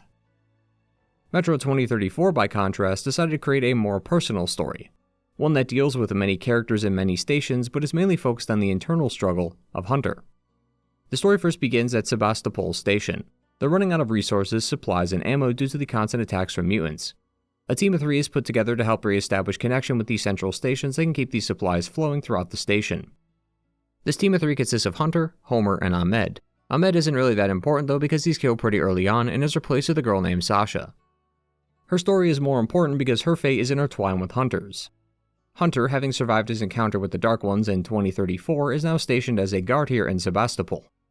Just from a brief conversation, you could tell that something is off about him.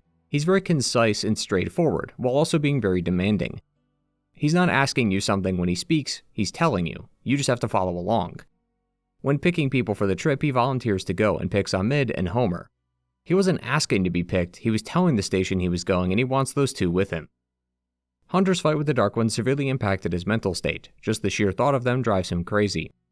Halfway through the book, he'll run into Miller, who, after assuming he died a year ago, is surprised to see the ghost of Christmas Past arrive on his doorstep. Hunter explains that after the attack, instead of checking in like he was supposed to, he felt that he needed to be alone. When Hunter met with the Dark Ones, they showed him visions of himself, and made him confront the man in the mirror, and he didn't like what he saw. He saw not a man, but a monster. Just the sight of himself terrified him.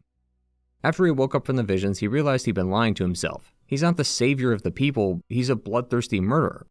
After a while, the visions of him disappeared, but the thoughts he had still remained. The Dark Ones never actually killed him after this, as they just assumed he would off himself soon after, and it seemed like he was going to. He was fighting a mental battle with himself for a long time, but eventually he realized that without the people, he wouldn't be himself. He was always one to fight for the betterment of humanity, so without them, he couldn't be Hunter. So, as he says, he came back. But it's clear that not all of him came back, as this new aggressive side is shown all throughout the story. He's much more bloodthirsty than usual. Hunter, in both the book and game of 2033, was a mutant hunter. In 2034, Hunter kills quite a few humans throughout the book. It's believed that he does this because it's easier than talking.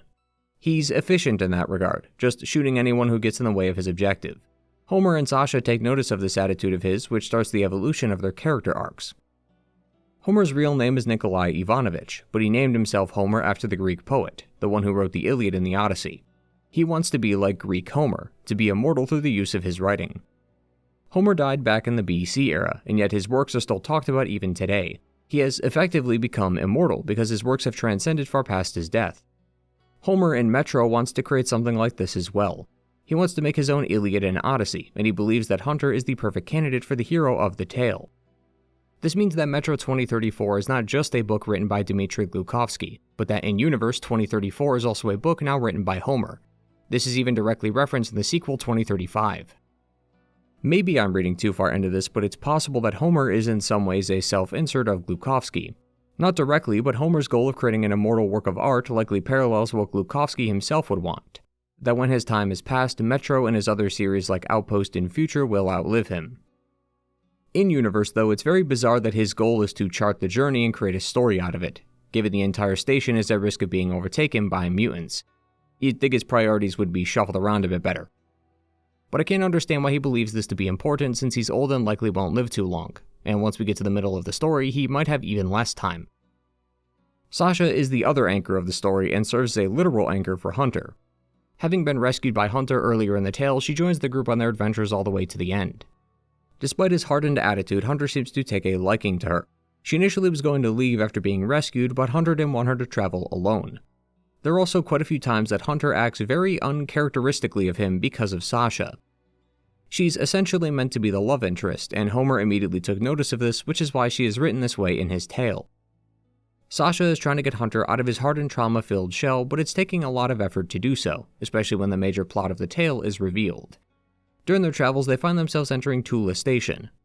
Hunter immediately noticed something was off and the group started firing on them and closed the blast doors. He knew right away that they were infected, which is why despite being told to go to the central stations, he heads back to Sebastopol and requests flamethrowers and some men.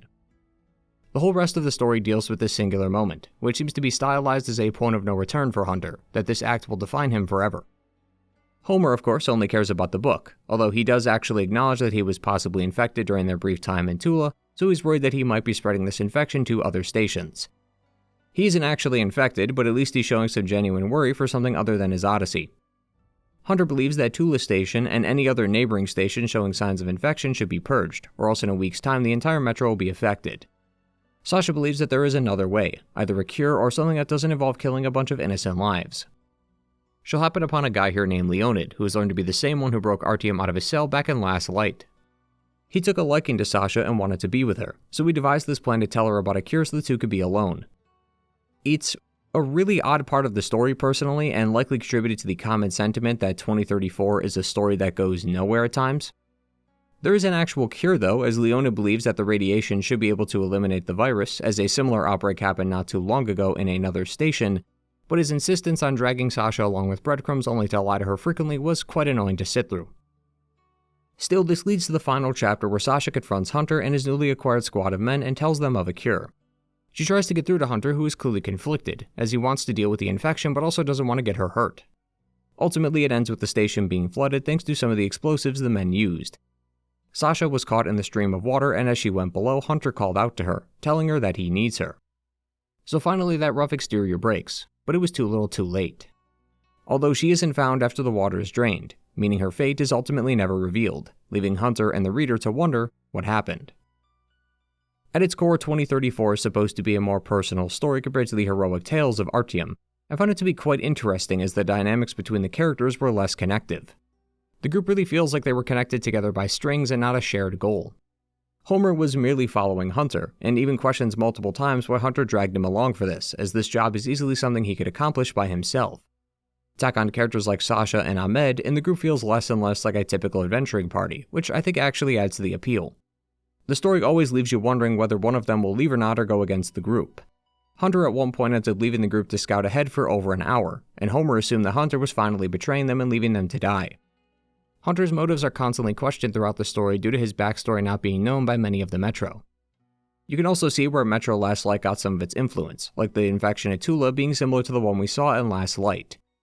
But there are also a few other minor things that are mentioned, like Artyom getting married, although it's never actually mentioned who he married until 2035.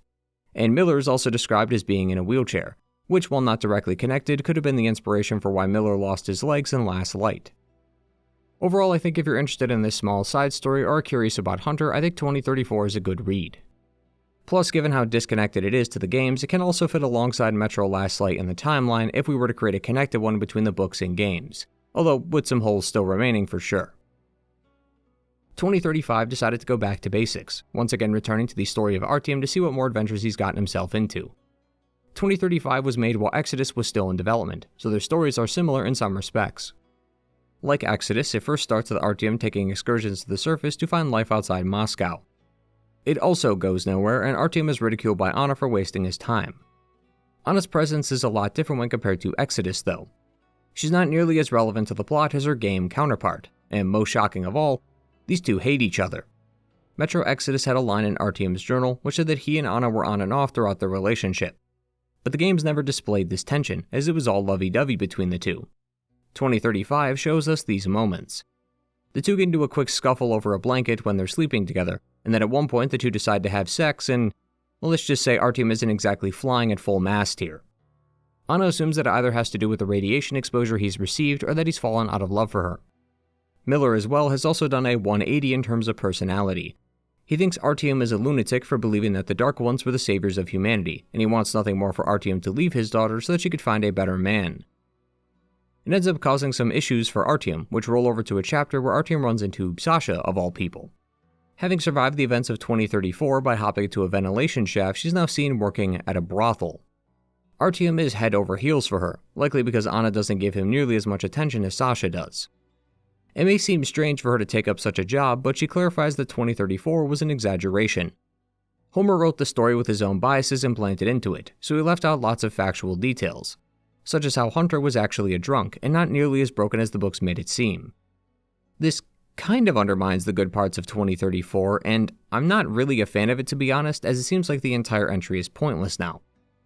But it is certainly strange seeing some of these characters from Exodus be twisted in such a way, but I think that's its finest attraction. The books in general, but especially 2035, are a lot darker than the games. The games have always had a sense of hopefulness to them, that the world will be saved and everything will be alright. In the books, there are no such fairy tales. A great example is the ending of 2033. Last Light showed us that despite wiping out the Dark Ones, one still remained. In the books, there was no second chance. Artyom had actually killed them all. The Dark Ones are never seen again outside the first entry, so humanity's second chance for survival is gone. It was wasted, and that was what caused Artyom to feel depressed. He feels like he could have done something, and he regrets the choice he made, but it hurts all the more to know that no one agrees with him.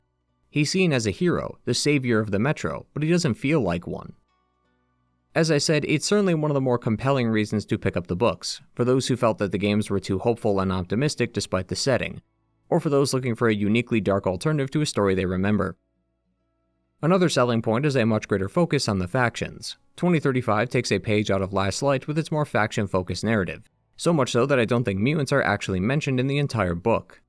That was a particular sticking point for some, judging by fan reception, and I do agree, as leaving out mutants in a book whose setting has been defined by them is quite strange. But like with the games, the reader is able to see the faction operations up close. Artyom is questioned at one point by Hansa for being a Red Line spy. He couldn't very well say that he was trying to find life outside the Metro, so he had to find a way around the checkpoints. He is then later forced to work with the Reich or else they'll kill Homer, which results in him planting explosives so that the Reich can prevent the Red Line from capturing the station.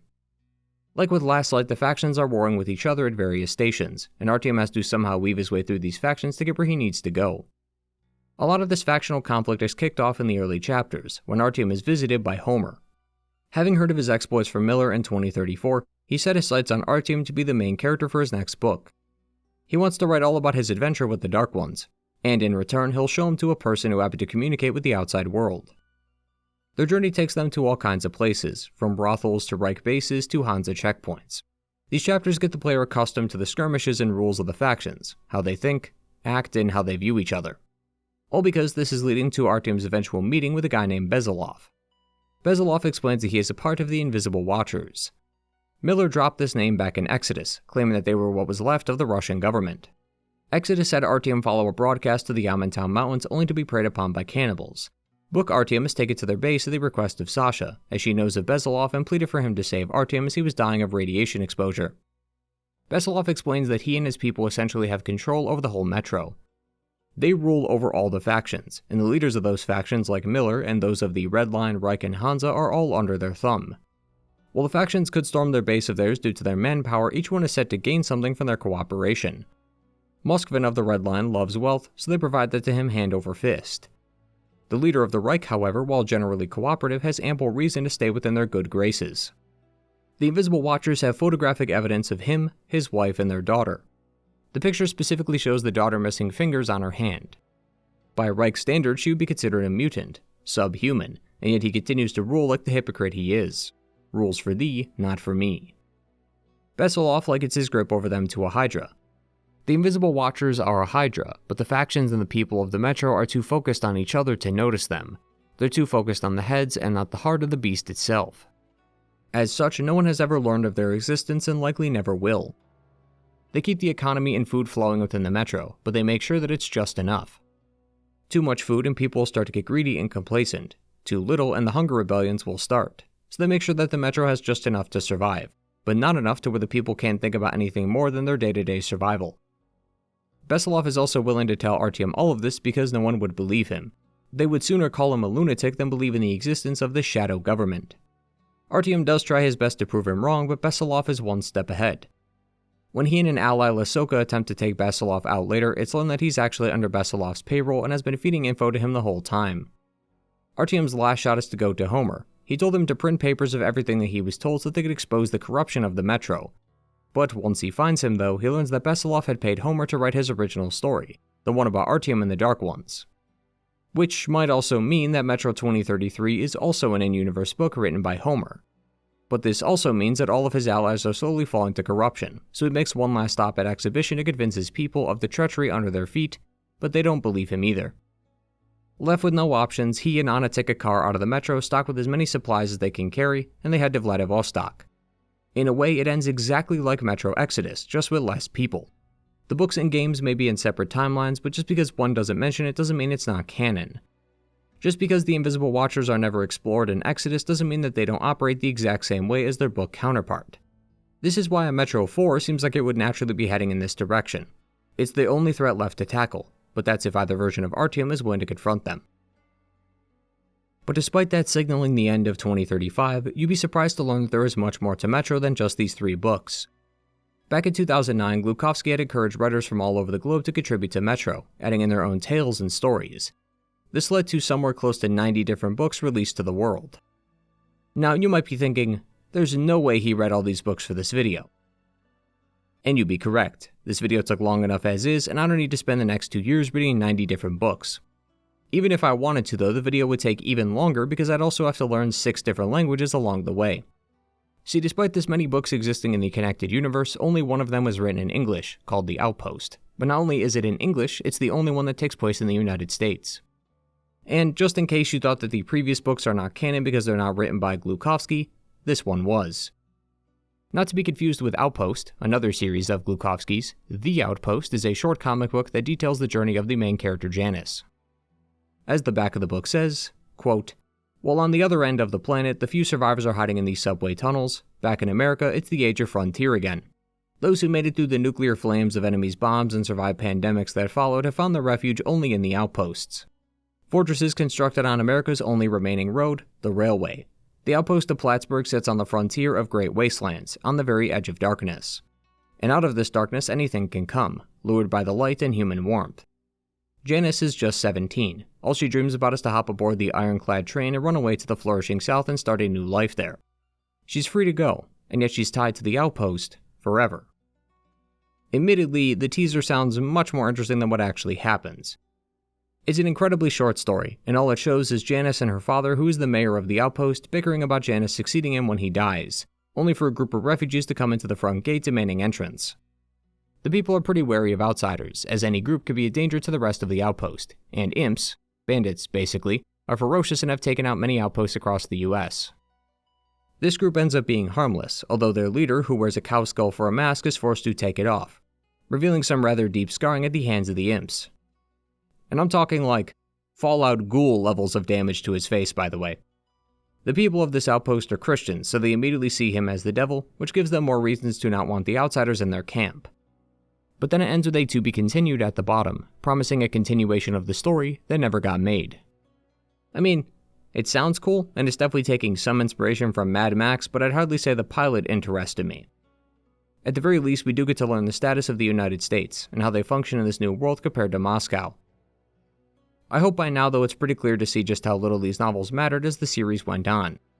2033 had lots of connections to its game counterpart, but as the series went on, there was less and less of a focus on sticking to the source material. This is ultimately the single biggest reason to check out the books. For those of you like myself who explored the Metro tunnels more than you can count, these offer up new exciting alternatives to a world and story you've come to love. However, it's also just as plausible that the drastic shift in story may leave gamers feeling displeased. The addition of the Dark One's plot from Last Light in the expanded worlds of Exodus might have encouraged players to pick up a book series that has largely avoided these story beats. At the end of the day though, it's all based on your preference, and while the books were fun, I will always enjoy the games. I said it before and I'll say it again, Metro is one of the best series ever made. What used to be a trilogy of games that I loved has now turned into a quadrilogy, and I hope I was able to illustrate that throughout this video. Metro 2033 got me hooked into the series, introducing us to its setting using incredibly impressive world building and environmental storytelling. Metro Last Light then split off from its original source and tackled the plot of the Dark Ones, giving not just Artyom but the player a chance to see their story come to a close. Metro Exodus then took us outside the Metro and allowed us to experience more of the world that we loved. And both Awakening and the books gave me a deeper appreciation for the different mediums and styles they brought to the table. Here's to hoping that Metro 4 will come out one day, but if not, well, it was a good ride. It certainly was a beautiful world that the people destroyed, but without it, it wouldn't have given us the setting and story for one of the greatest series ever made. Thanks for watching. Thank you all for watching today, and I hope you enjoyed. I'm really glad to have finally had a chance to talk about this series. The next video will be another long retrospective like this one, so don't worry about that. As for anything regarding details or release dates about the next video, be sure to turn on notifications and check the community tab, as I update you all frequently on the status of my videos. Also be sure to like and subscribe if you're new. Make sure to check out the rest of my channel's videos if you're interested in the story of video games, whether that's explanation videos or retrospectives and analyses like this. If you'd like to support me further, feel free to donate to the Patreon for as little as $1 a month with the link in the description. And thank you to my returning viewers for coming back to another video. Take care everyone. Goodbye.